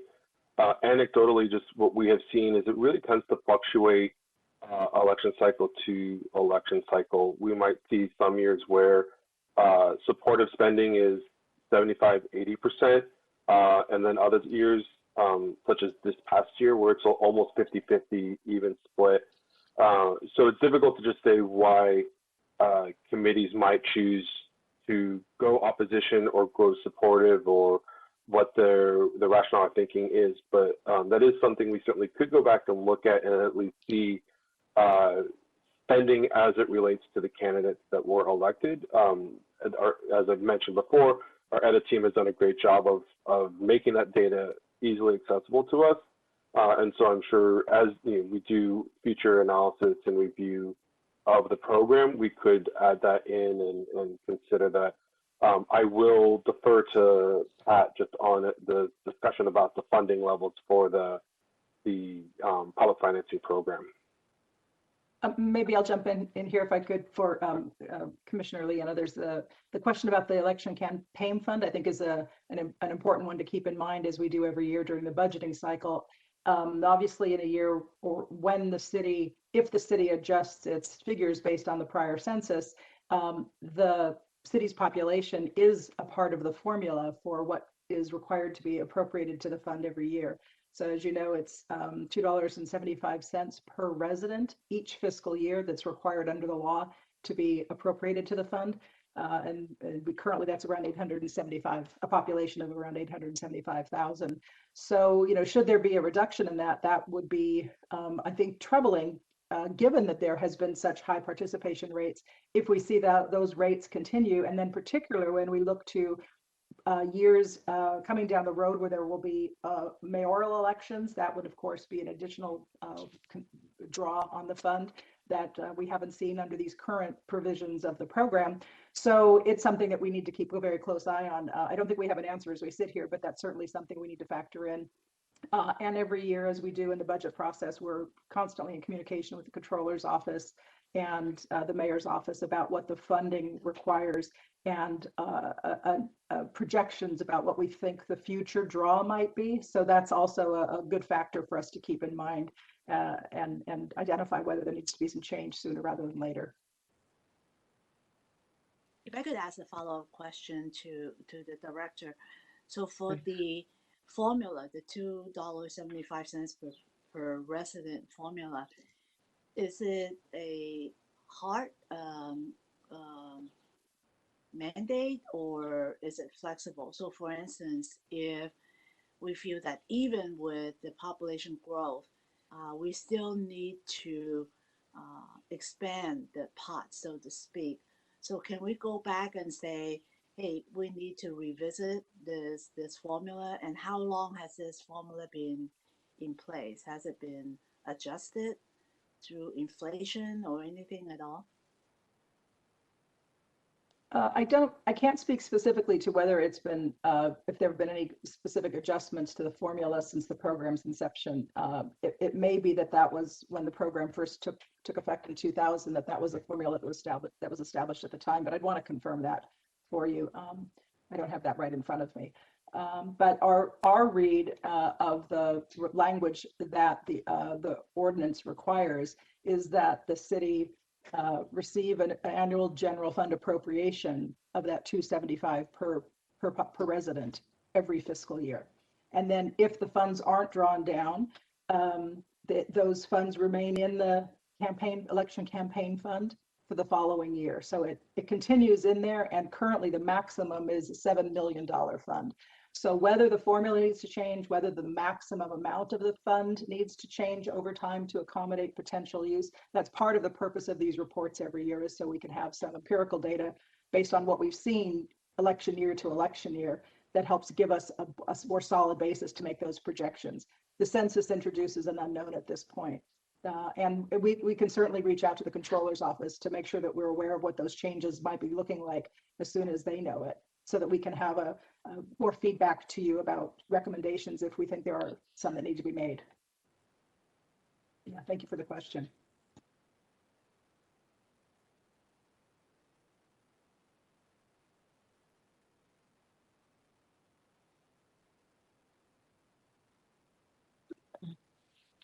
All right, Commissioner Chu, you had your hand up. Yes, thank you.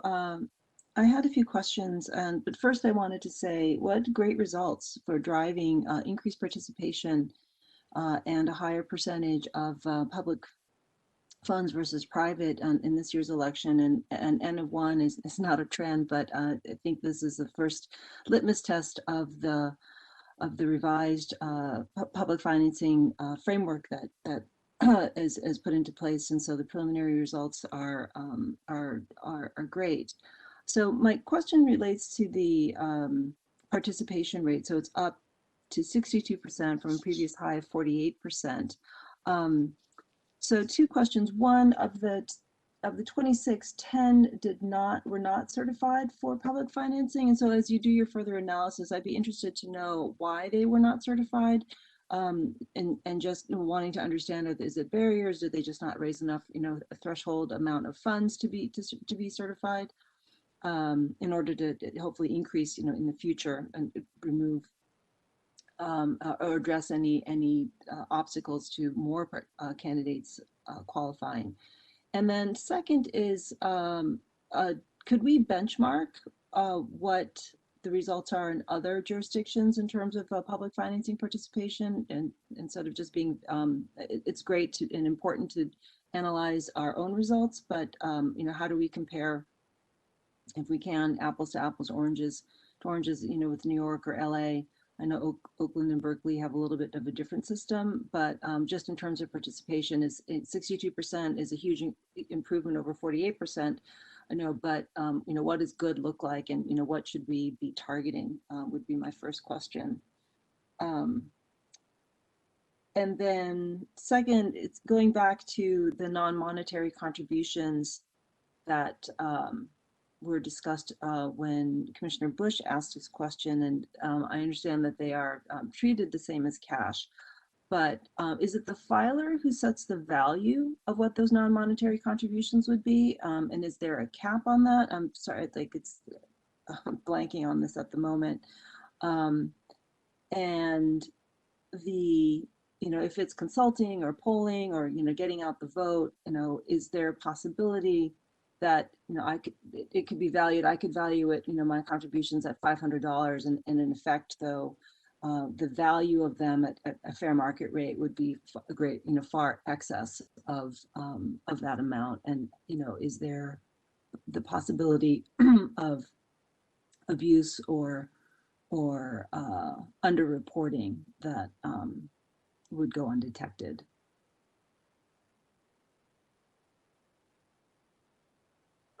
Yes, I'll first speak just to your first point, just about the participation rate. Out of the 10 that did not qualify, did not receive any public financing, one was an incumbent candidate that just elected to not participate. And off the top of my head, I believe the majority of the other 9 candidates that did not qualify, most did not reach the minimum threshold, which is $10,000. That's the amount that you have to submit, is $10,000 for non-incumbent, $15,000 for an incumbent from San Francisco residents. And those other candidates did not even reach the $10,000 in total. So it may just be a variety of reasons that they just couldn't reach that fundraising threshold. And I do believe there was at least 2, maybe 3 of those candidates did not file their statement. There's a form called a Statement of Intent to Participate or Not Participate. And we did not receive that form by the required deadline. And under the law, if that form is not filed, you automatically default to not participating. So there's a few factors involved, and that is something that we can continue to look at just to see if any of those requirements for the program are creating a barrier, or if we need to continue to push our public awareness efforts so that potential candidates are aware of all the filings and deadlines for filings that are required to engage in the program.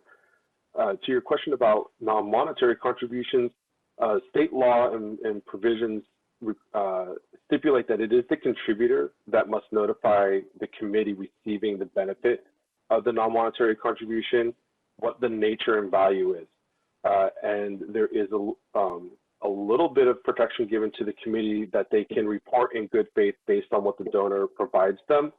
And there would be, I do not want to speak too much to something that may fall under the enforcement division's purview, but there would potentially be avenues if we were to have reason to believe that a contributor is not faithfully reporting an accurate value. I would imagine that there would be mechanisms or avenues that we could pursue to investigate or review that. But again, I can't really speak to specifics on that, other than the committee is allowed to report in good faith what the contributor provides to them with regards to a non-monetary contribution. But even from an enforcement standpoint, it would be difficult for the commission to know whether or not that contributor was under-reporting the value of their services, because we wouldn't necessarily have visibility into the get out the vote work that they had been doing, for example. Yes, I mean, I think we, reasonable observer, we could look and say, well, $500 for a radio ad that went across the city might raise a flag, and that could be something that we could look into more. But yes, on the surface, it might be very difficult without Further information. Yeah, further information, and so that would be something. Again, I would defer to the enforcement team's explanation on how they might go about looking into something like that. If I might just jump in also, Chair, Commissioner Chu, that as we are looking through our audit program, one of the things when we do discretionary audits of committees, whether they're candidate committees or non-candidate committees, obviously we require documentation to perform the audits. And one of the things we're in the process of doing is looking at the audit testing that we do and the documentation that we would review, because in those contexts, there may also be opportunities to gain information about records and data, and obviously to be able to verify the kind of reporting that is done to ensure that the reporting done is in fact accurate. So that's yet another tool that we have when we do discretionary audits and consider the kinds of documentation we would review to verify accuracy of reports that were filed. That's great, thank you. And Mr. Hodge, my last request is, if I don't know if you, I don't think all of this, the charts that you had included in your presentation were included in the preliminary agenda item that were sent out. So if you could send that to the commission, to us commissioners, that would be really great. It was very easy to read and laid out all the information, but I'd like to take a deeper dive into it. Certainly, I will make sure that the executive director and that Ronald have a copy of the presentation so that they can be provided to you. I do believe the chart showing the total candidate expenditures versus public financing dispersed, I believe is the only chart that was not included. I think some of them look different just because of the color scheme and the way that the PowerPoint must be it. Formatted. It didn't have percentages, so yeah, that would be, if you could send the if we could get the few slides, that would be great. Yes, I will ensure that that is given to you. And we'll also post it on our website, link it for this agenda item so the public can have it as well. Excellent. Thank you.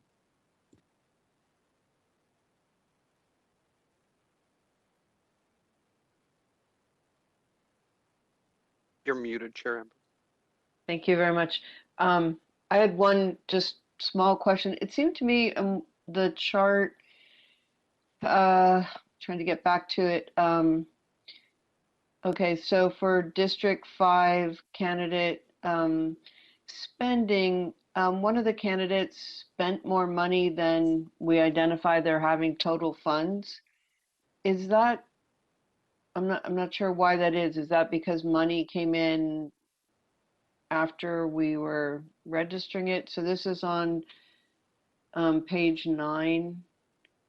Supervisor Preston is listed as having expended 485,000, but only having 483 as total funds.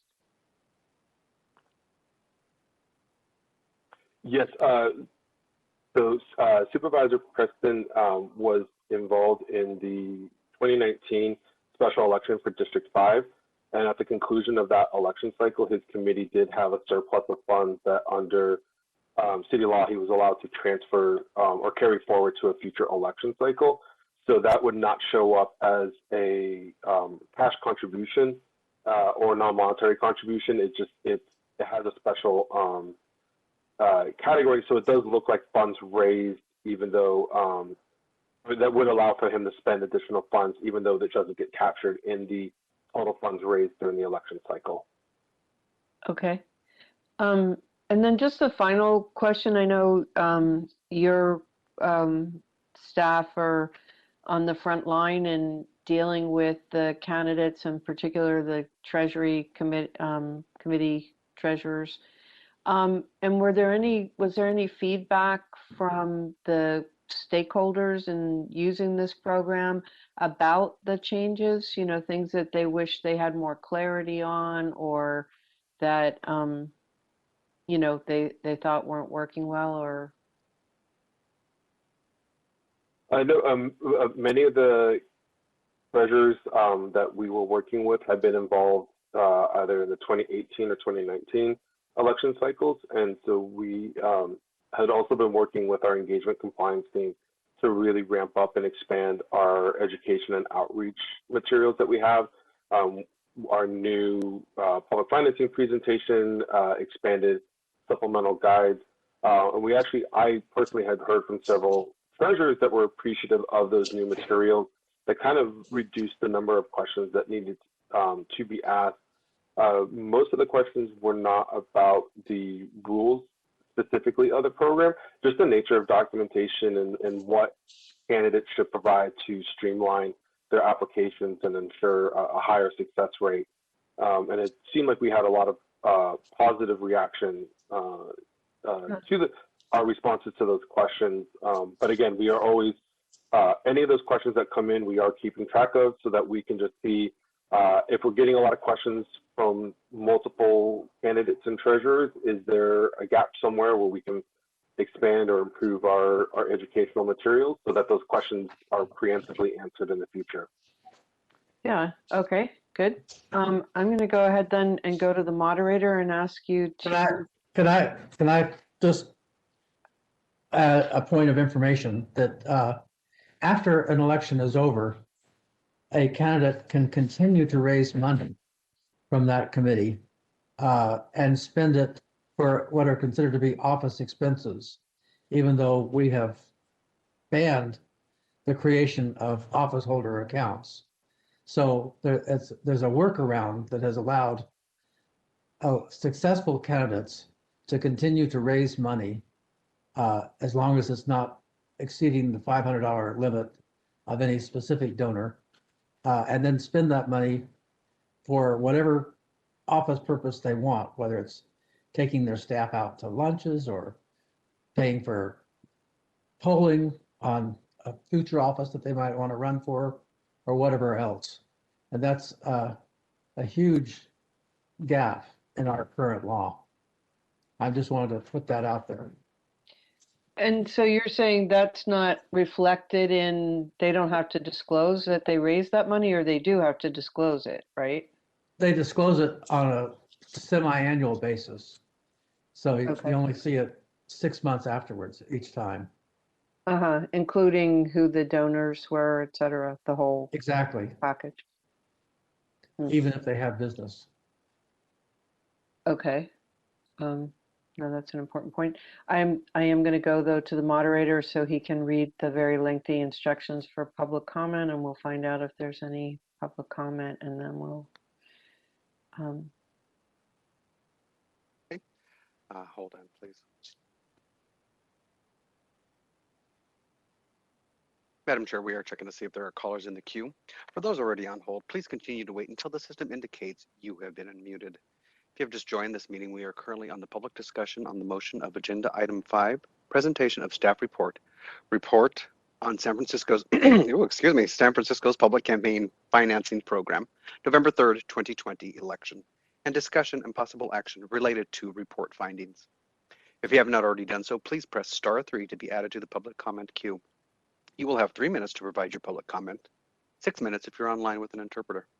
You'll hear a bell go off when you have 30 seconds remaining. Please stand by.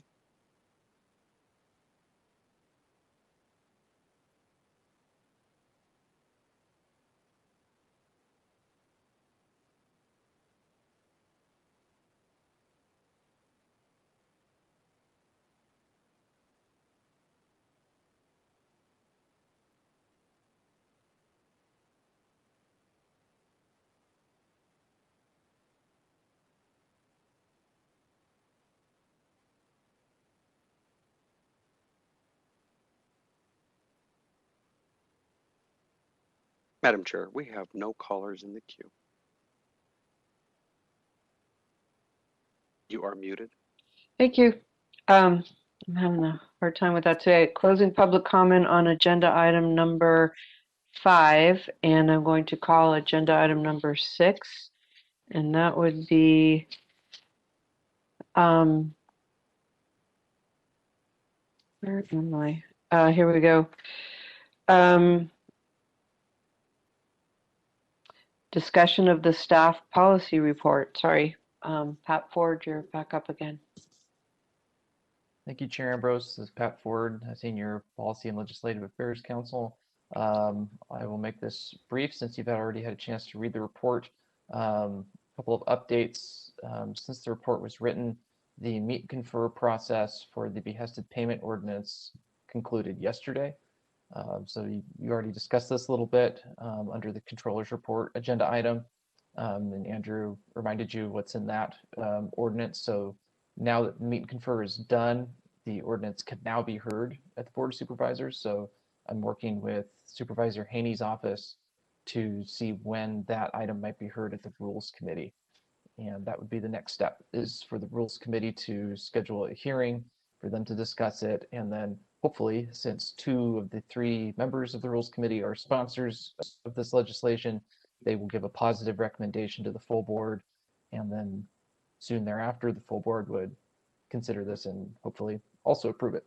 So I'll continue to keep you updated on that. On the gift side, phase 2 of the project, I mentioned in here that we had 2 interested persons meetings. Thank you to the 4 of you that participated in one of those meetings. I think they gave us some really good info to start working with, and you know, continue to keep you updated on how that project proceeds. But I think we've got a lot of really good ideas that folks have shared with us so far. Also, after that meeting, Michael and I had the opportunity to meet with an attorney from the Campaign Legal Center in Washington and to talk about some research that they might have already done on gifts that they could share with us, and potentially some new research that they might do as well. And you'll remember from phase 1, the behested payment phase, that Campaign Legal Center offered some very helpful research that they did about behested payment rules in other jurisdictions. So we're hoping that they may be able to do something similar for gift rules. Yeah, they've been a very helpful and engaged stakeholder. You'll remember even back in the public financing review project that they offered a couple of very helpful reports during that process. So we're glad to have them aboard again on this project. Yeah, the only other thing I'll mention is that I also did a forum with one of the attorneys from Campaign Legal Center back on April 28th. We were panelists on a panel that the League of Women Voters held in Alameda. They were talking about creating new campaign finance rules in Alameda and asked us to give them a little bit of a primer on campaign finance rules. So that was a good opportunity to further develop our community engagement, continue to develop the League of Women Voters as a stakeholder, and you never know, maybe get some folks from Alameda to engage with us a little bit. So that's all I have for you. Glad to answer any questions that you might have.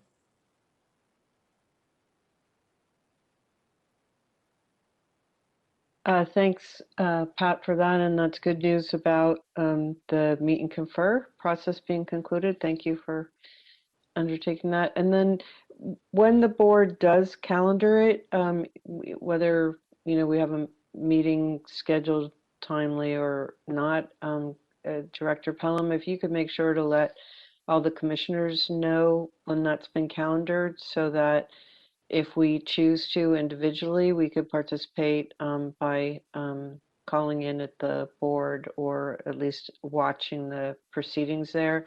And then, of course, I understand that the board has independent authority to adopt legislation on that particular subject. It doesn't require, if I recall correctly, the affirmation of the Ethics Commission, but we did make recommendations to them, and so I'm sure we may find ourselves wanting to take a position in between the hearing and rules and before it goes to the full board. So just keep track of that timing and keep us informed so we have an opportunity to comment if we need to. Are there any comments or questions from any of the other commissioners about the policy report? I don't see any hands up, so Just waiting. If not, I'm going to go ahead and have the moderator please make the announcement for public comment. Madam Chair, we are checking to see if there are callers in the queue. For those already on hold, please continue to wait until the system indicates you have been unmuted. If you've just joined this meeting, we are currently on the public discussion on the motion of agenda item number 6, discussion of staff policy report. If you have not already done so, please press *3 to be added to the public comment queue. You will have 3 minutes to provide your public comment, 6 minutes if you're online with an interpreter. You'll hear a bell go off when you have 30 seconds remaining. Please stand by.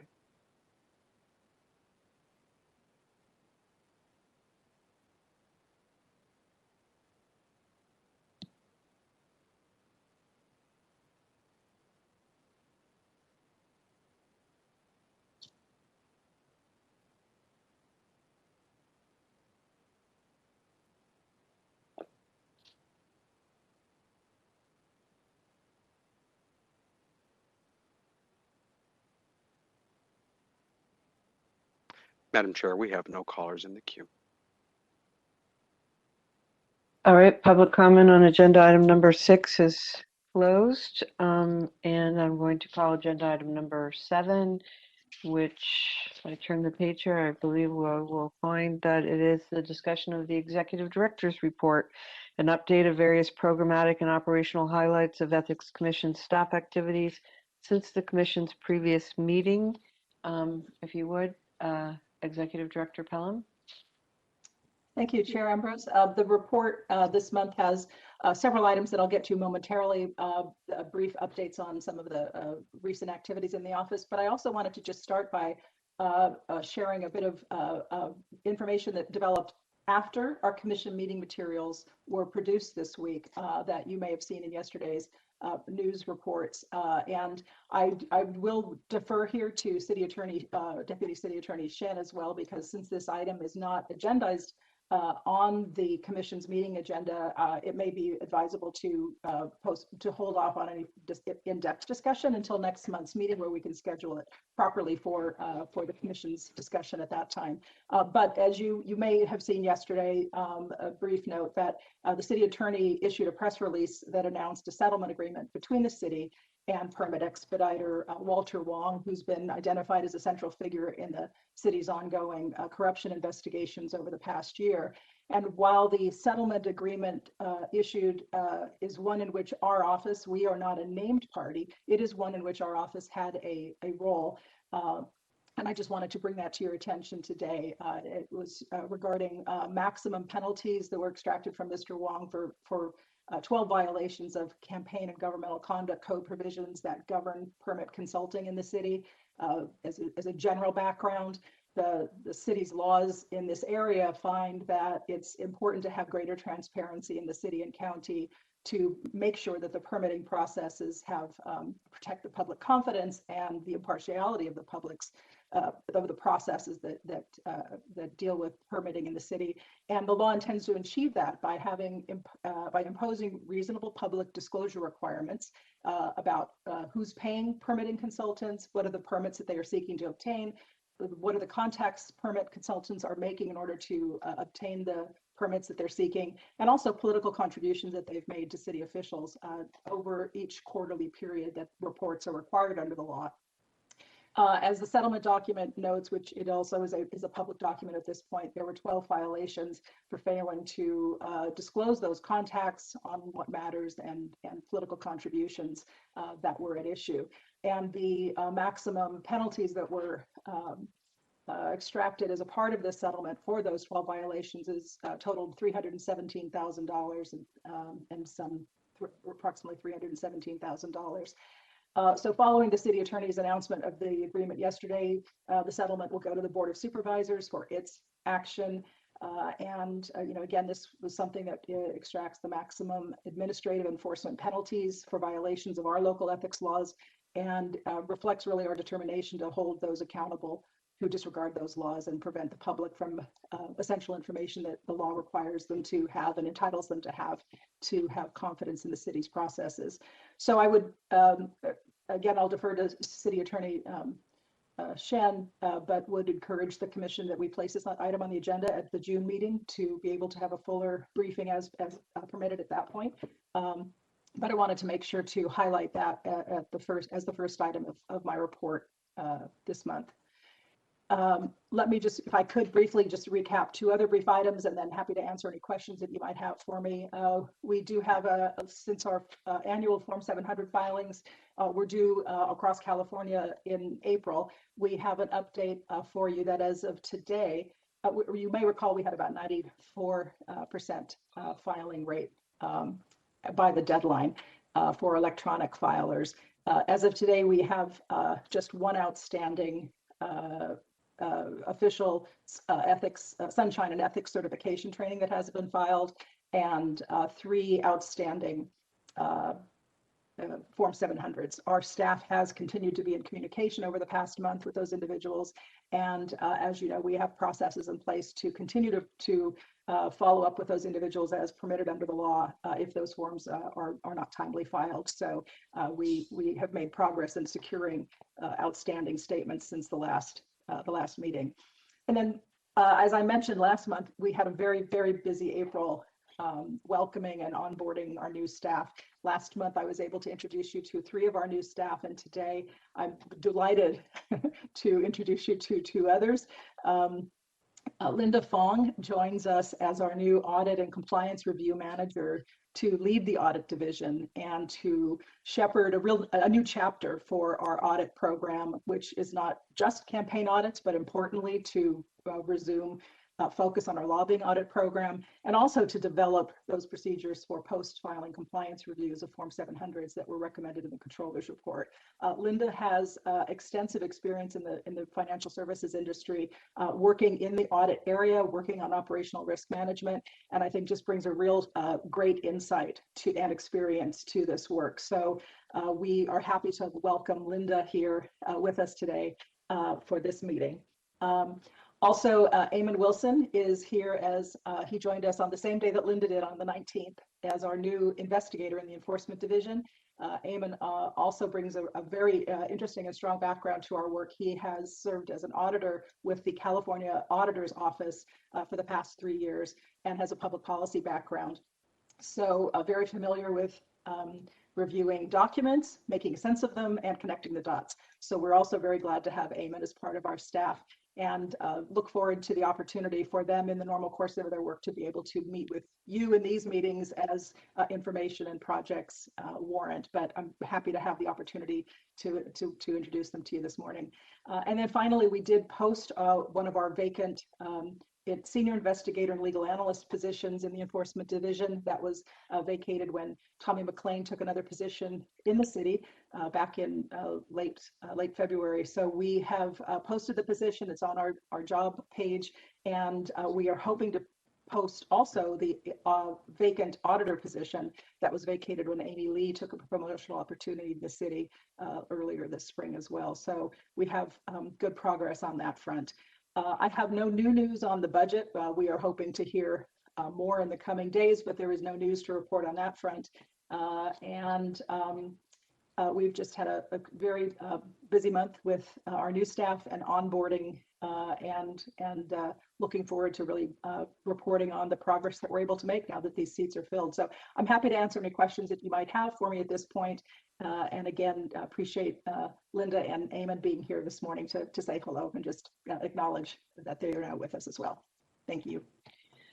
Thank you, and welcome to Linda and Eamon.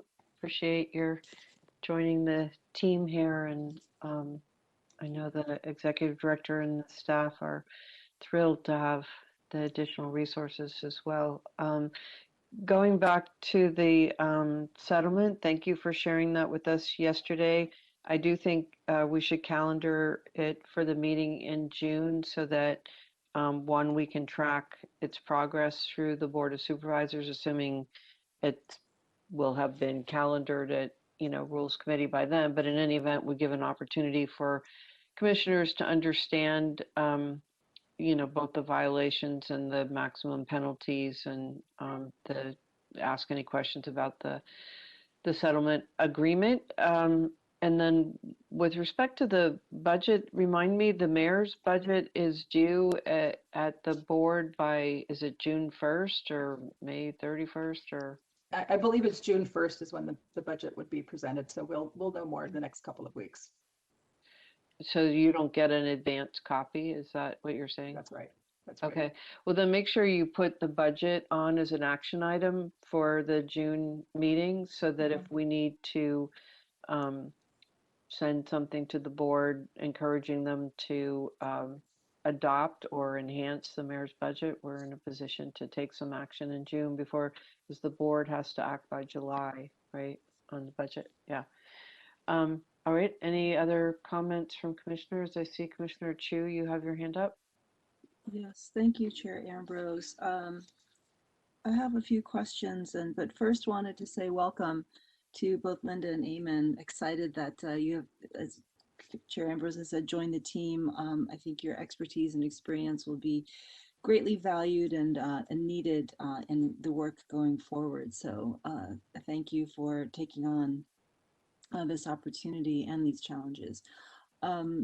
Back to the Form 700, Director Pelham, so there are 3, I think, outstanding. Are any of those who have yet to file or complete the training and the certification, are any of them elected or appointed members of boards or commissions that have yet to file? So that's my first question. And then second is, the late fee is $10 a day up to a maximum of 100, which seems like, well, you know, it's just going to cost me $100 to not file. It doesn't seem to serve as much of a deterrent or a penalty for failing to file, because we're now, 6 weeks in and counting from the April 1st deadline. So my second question is, what would it take to amend these types of penalties to have them have perhaps a little more teeth?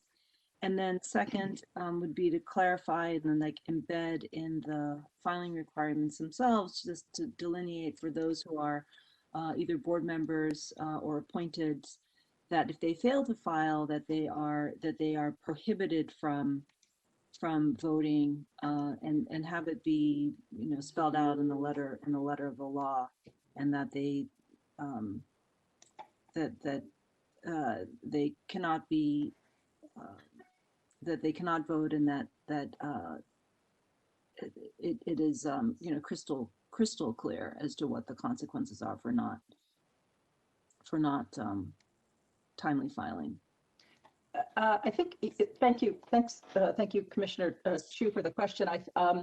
There are no elected officials who are delinquent or delayed in their filings. The 3 individuals who have their annual Form 700s yet outstanding is Patrick Buskovich, who is a member of the Board of Examiners, Stevon Cook, who is a member of the Board of Education as a member, and then Tim Cronin, who is a member of the Revenue Bond Oversight Committee. So each of these individuals in the normal course of our post-filing work have been notified about the late filing, have been notified about the no file, no vote requirements. Anybody who's serving on a board, it has been reminded of those requirements, because that is currently in the law, and so our communications reminded them of that. And then as to the maximum of fines that are available, those are, because these are fundamental state requirements, the late fees that associate with them are based in state law. I think it is something that is worth asking whether the city can be more restrictive and add on to that. So that is something I think, as we look through our policy work in the ethics arena and ethics reporting, whether there are ways to tighten that up, we certainly, I think, should have that as an open question. And then separately, you'll recall that if somebody does not file, there is a potential administrative enforcement action that can be taken, where fines up to $5,000 per violation, or 3 times the amount failed to be reported, could be considered. So those will be handled in the normal course of an enforcement process. But there is that additional ramification that could result if somebody just simply didn't file their statement but were required to. So those administrative actions result only in financial penalty. is there's no process or mechanism by which an enforcement action could encompass removal or from a board, or I don't know if there's something short of removal that would, you know, effectively silo them and prevent them from beyond, you know, beyond the requirement of the law to say that, you know, if you have not filed, you know, timely filed, you should not participate. But if they participate anyway, you know, what are, I guess one would be, what are the legal consequences of somebody who has failed to file yet participates and in a vote, and what is the legality of that vote? I guess would be my first question. And then second is, you know, what are the options to the commission, you know, to take enforcement actions against the delinquent filer from continuing to participate in proceedings and voting when they're clearly not allowed to. I'm going to see our enforcement director, Jeff Pierce, has joined us. I'm going to defer to him on sort of general responses to how we, what tools are available from an enforcement perspective, and also to Deputy City Attorney Shen as to what impact, if any, there is on the action that a person may have taken while they were disqualified from voting. If I might turn it over to any comments of either of you. Yeah, so I'm sorry, go ahead. I'm sorry, Chair Ambrose, do you want to? So I just had. No, it's fine, go ahead. Just two responses, Commissioner Chu. So the first is that, you know, if the commission does want to explore the ability to impose sort of greater penalties or greater fines on non-filers or late filers, that could be something that we could explore legislative options to address. Secondly, one thing that I would just like to point out for the commission is that I think of these last kind of handful of people who have not gotten these filings submitted, some of them are people who are no longer in office and just, just don't need to file anymore and probably didn't file a leaving office Form 700. So for example, Stevon Cook is no longer in the San Francisco School Board. I think he left quite a while ago. Probably just didn't close his Form 700 filings per se. So another thing to bear in mind. Oh, that's good to know. I guess if there's a way to flag that in this, I don't know if there's a way to flag that in the system, but and to follow up with the leaving office Form 700, which is qualitatively different from failing to file as a current officer or commissioner. Yeah, it's just one of those chronic problems when people leave office, whether it's an elective office or as a commissioner. Sometimes they just don't file a leaving office, so the file just looks incomplete in our filing system. Thank you. Thank you.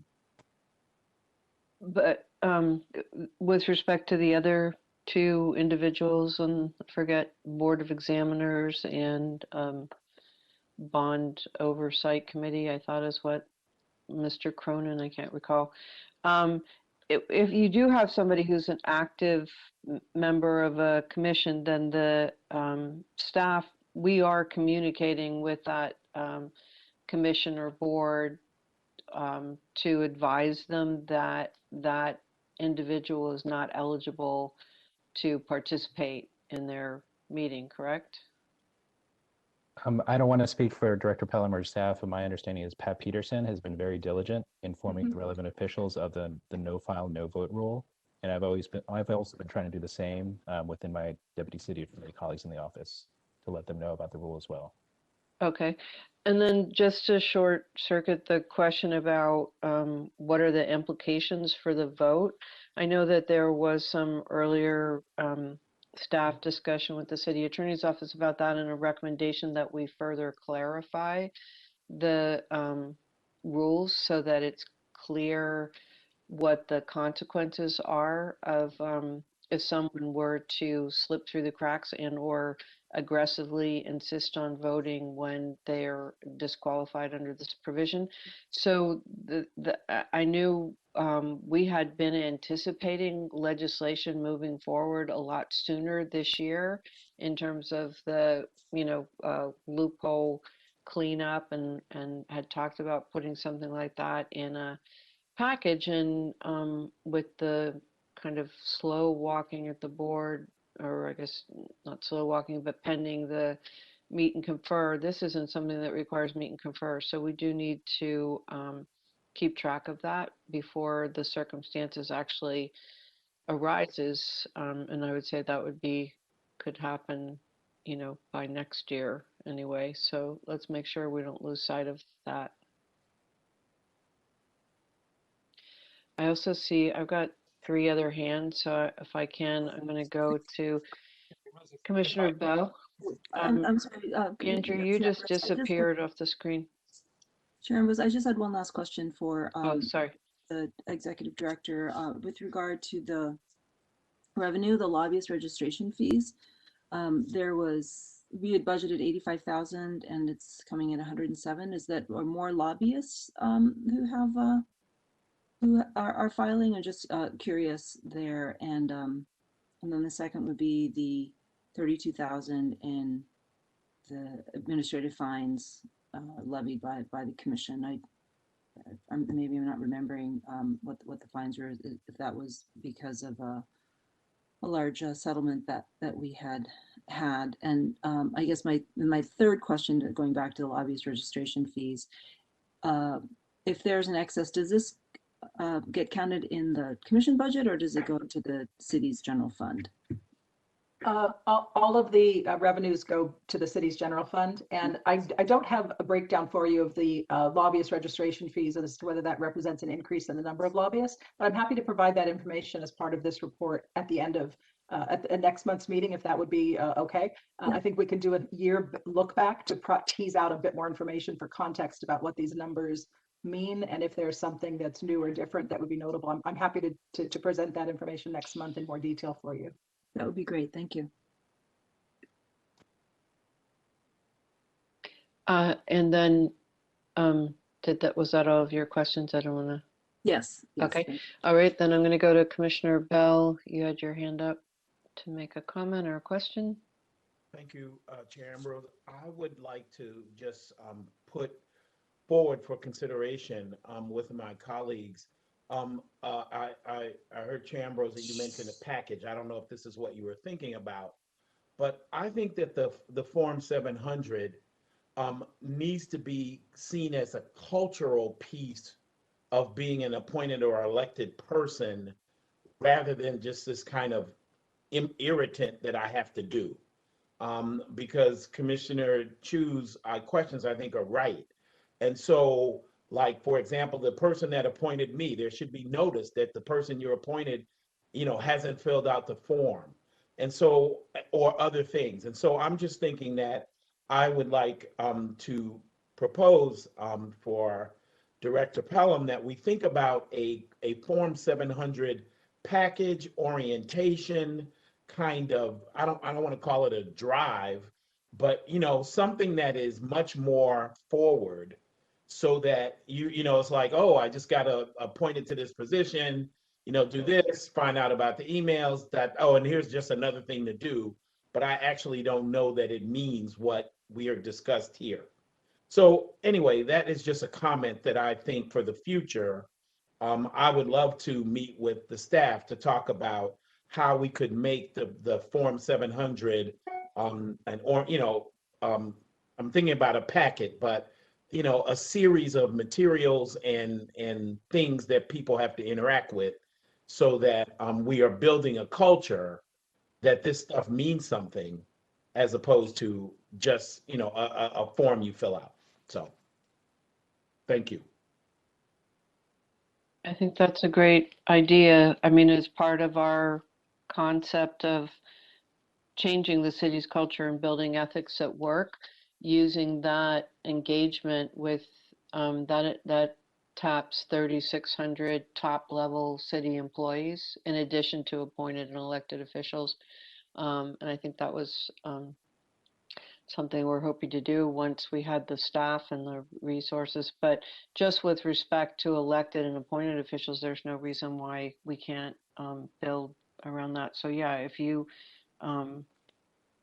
would want to follow up with the director, I would encourage that, since you're the one that most recently went through the process and encountered it anew.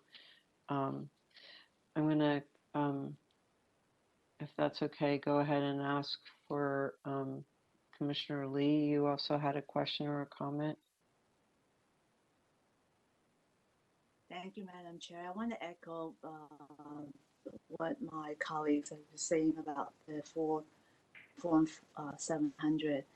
I think it needs to be viewed as is the closest the public has in terms of public trust and in an open government that they have. And it's not, as Commissioner Bell said, it's not an inconvenience. I've heard many friends who said, I don't want to be appointed. I don't want to deal with 700, which is fine. And I would love to have us explore more ways to enforce it. I know that the staff has given the folks who did not file ample opportunities. Maybe 2 should be the maximum. Maybe they have forgotten, or maybe they felt they thought they didn't need to file, which is fine. It happens to all of us. But there needs to be a time when they need to take this seriously. There are consequences when they ignore it. So in addition to the enforcement aspect, the penalty, and in some cases, people may not think $1,000 penalty is a problem. And maybe we should do like, wall of shame, just to out them, let the public know that, hey, every April, all of these public officials are required to file. And here are some of the folks who have not filed despite efforts to remind them, just to let them know that this is serious business, that it's not something that they could put away, or for our staff that constantly have to hound them to remind them. So I would like to, well, number one, I want to make sure that this is legal, that we could out people. But the fact that we mentioned these 3 individuals' names right now seems like, we do have that authority to let the public know who's been negligent in their responsibility of keeping up these reporting. So I would love to see, on our website once in a while, just say, just like the folks who have violated certain rules, these are the folks who have not filed the 700, and hopefully that would compel them to be more compliant. Thank you. Yeah, I don't see any reason why the name of the person who failed to file can't be disclosed. I do think it would be important that we be very careful and make sure that we're right before we do that, which I trust staff would do in any case. I see Commissioner Bush's hand up, so I'm going to go ahead and take your comment or question, Commissioner Bush. Thank you. I concur with the points that are being made by all of my colleagues on the commission. And just add a few points. One is that, as my understanding, that only the appointing authority can remove an appointee. So if you have a commissioner who's not filing, it's my understanding that the Ethics Commission cannot have them removed, but they can ask the appointing authority to remove that person for failing to comply with the requirements. And it might be that we would want to forward a request to the appointing authority if a certain amount of time goes by, and point out how many times they were contacted with no response, and that we urge that they be removed from the commission. That would certainly create the wall of shame that Commissioner Lee is referring to. Secondly, that while April 1st is the deadline for an annual filing, if your financial situation changes in the year, the FPPC says you should update your form. So let's say you sell your house and buy another house someplace else. That would be important to know, because it might be that the new property fell within the foot limit for casting a vote. So you would need to have that information. And the same way, Commissioner Bell is raising the point about a packet of information to remind people of what it is that needs to be reported. While the Form 700 itself does not require reporting that you are on a board with other people who have business before your commission, that is a state law. And so there could be a requirement that says that when you're doing your reporting, you should report as well if you're on the board. Say I was on the board of Common Cause, and other members of the Common Cause board included people who had business before San Francisco. I would have to disclose that under state law. We don't have a system that makes that disclosure, except the commissioner, as I understand it, informs the department head, but otherwise it doesn't. I do have a question, and that's on the permit expediter issue that we've just been discussing about. Permit expediters currently are not treated the same as lobbyists. Lobbyists are prohibited from making contributions to candidates that whose influence they seek, who they seek to influence, nor are they prohibited from making gifts or in other ways act in ways that lobbyists can't. Should we consider treating permit expediters as the same as we do lobbyists? Because there's really not much difference between someone seeking to influence approval of a permit versus approval of a contract. So I want to raise that issue. No, thank you. Actually, that is a good point. I think I know that the controller's next subject is looking, at disclosure requirements, and for our own staff, the policy group is taking up the question of gifts. But in that context, looking at extending the gift rules to permit expediters, I think is well within the scope. So that's something that we can talk about when that gets agendized, which I don't know when the controller is going to, but the staff had interested persons meeting with the larger community a week or two ago, and I'm assuming we'll see something more substantive in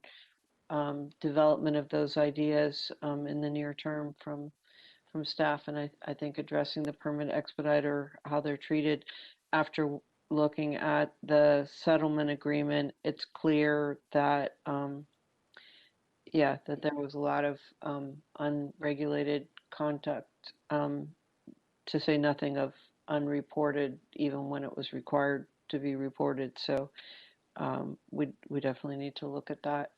I do want to go ahead and ask the moderator to please read the notice for public comment, in the hopes that maybe there is somebody out there watching our meeting and who wants to comment on any of these topics. So if you could, Ron. Madam Chair, we are checking to see if there are callers in the queue. For those already on hold, please continue to wait until the system indicates you have been unmuted. If you have just joined this meeting, we are currently on the public discussion on the motion of agenda item 7, discussion of the executive director's report, an update of various programmatic and operational highlights of Ethics Commission staff activities since the Commission's previous meeting. If you have not already done so, please press *3 to be added to the public comment queue. You will have 3 minutes to provide your public comment, 6 minutes if you're online with an interpreter. You'll hear a bell go off when you have 30 seconds remaining. Please stand by.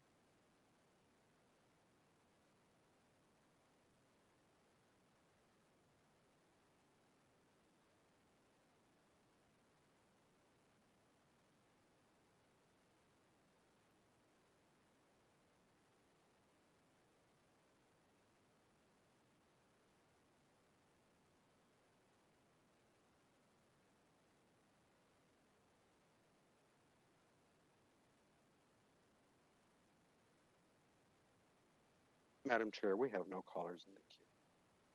All right, then public comment is closed on agenda item 7. And I'm going to call agenda item 8, which is discussion and possible action on items for future meetings.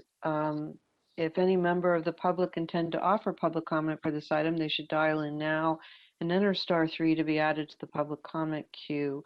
Do any of the commissioners have any matters that they specifically want to have on future meetings? And I do want to just note, we have asked that the matter concerning the settlement agreement with Mr. Wong be included somewhere for some discussion about permit expediters and the fines and the settlement, that we will have an update on the budget and an opportunity to take action on the budget. Trying to think of if there is any opportunity to make a public disclosure about the inquiry in the motion concerning Mr. Gusti and his appointment, then we would put that on the calendar. And we'll certainly circulate to everyone before that meeting the statement that we forward to the mayor and the city administrator and the controller concerning our endorsement and follow up on the ecology rate setting process. And in addition to that list, is there anything else that anyone wanted to request that we calendar in the future? And I see Commissioner Chu, you have your hand up.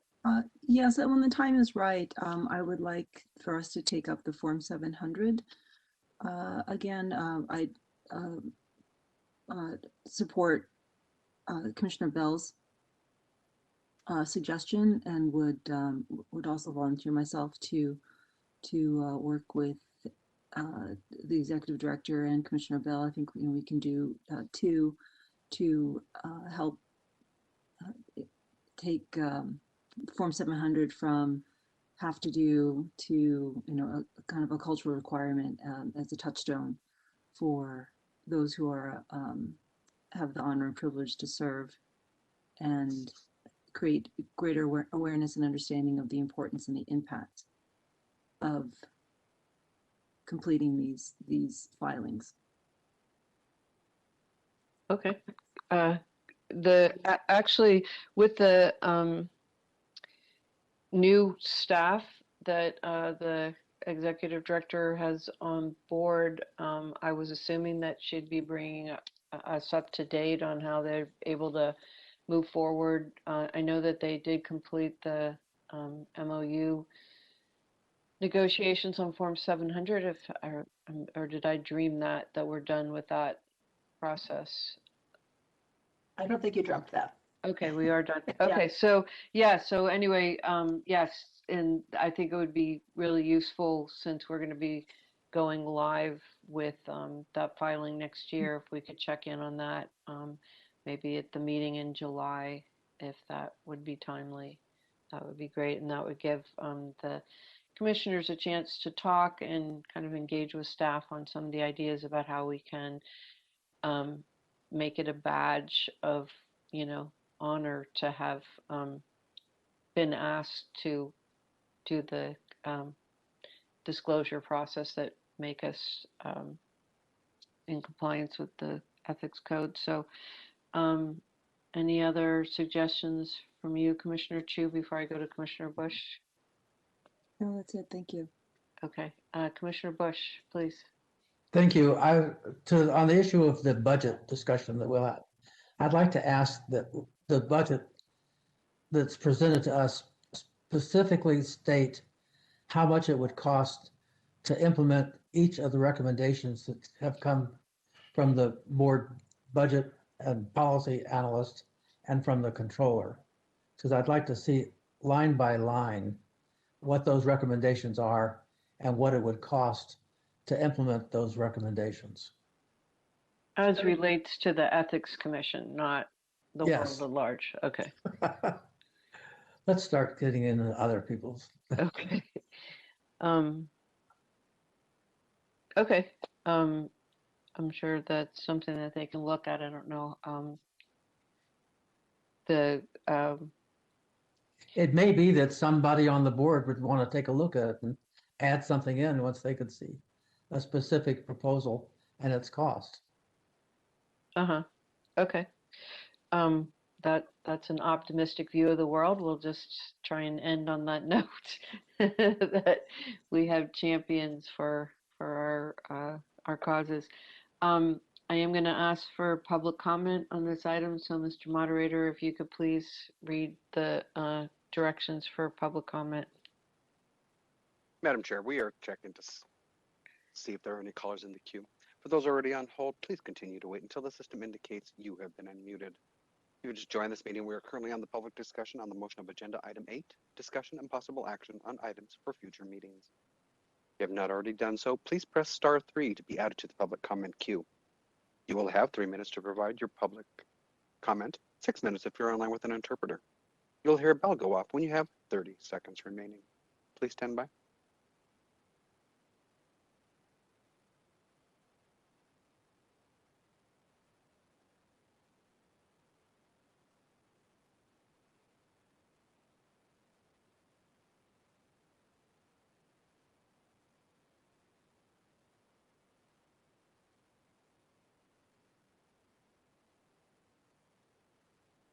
Madam Chair, we have no callers in the queue. Thank you. Public comment on agenda item 8 is closed. Agenda item 9 is an additional opportunity for public comment on matters appearing or not appearing on the agenda pursuant to Ethics Commission bylaws, Article 7, Section 2. If you want to read the instructions for that. And also, just by the way, most commissions have one opportunity for public comment. I've long ago noted that the Ethics Commission has one at the beginning of the meeting and one at the end, which is something I'm assuming maybe Commissioner Bush could probably tell us the history of that, was put in to enhance the opportunity for any general comment about something that might occur to somebody during the course of the meeting. But not now, but I do want to follow up with the executive director about why that is and whether or not it's necessary to have the second one, or if we could, if there's nobody commenting on anything up to that item, if there's some reason why we couldn't just take that item off the calendar at that particular meeting. So anyway, with that, please read the instructions for public comment. Madam Chair, we are checking to see if there are callers in the queue. For those already on hold, please continue to wait until the system indicates you have been unmuted. If you have just joined this meeting, we are currently on the public discussion on the motion of agenda item 9, additional opportunity for public comment on matters appearing or not appearing on the agenda pursuant to Ethics Commission bylaws, Article 7, Section 2. If you have not already done so, please press *3 to be added to the public comment queue. You will have 3 minutes to provide your public comment, 6 minutes if you're online with an interpreter. You will hear a bell go off when you have 30 seconds remaining. Please stand by.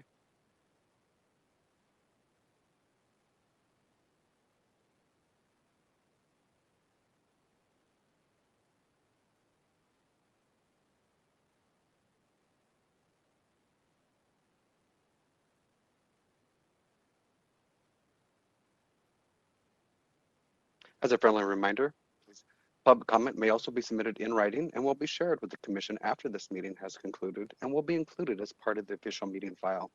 Written comments should be sent to ethics.commission@sfgov.org. Once again, written comments should be sent to ethics.commission@sfgov.org. Madam Chair, there are no callers in the queue. All right, public comment on agenda item 9 is closed. Calling agenda item number 10, which is adjournment. Commissioners, do we have a motion to adjourn the meeting? So moved. So that's moved by Commissioner Chu and seconded by Commissioner Bush. A motion has been made. Can you now call the roll, Mr. Moderator? Commissioners, please unmute your microphones so that you can verbally state your Oh, I'm sorry. I went up. Uh-oh, sorry. Give me a moment here. Just leaned on the up page. Okay. A motion. The motion has been made and seconded. I will now call the roll. Commissioner Bush, Yes. Commissioner Chu, Aye. Vice Chair Lee, Aye. Commissioner Bell, Yes. Chair Ambrose. Aye. With 5 votes in the affirmative and 0 votes opposed, the motion is approved unanimously. All right. With that, the meeting is adjourned at, I'm supposed to announce the time, 12:33 p.m. Thank you very much to the staff and all the commissioners for your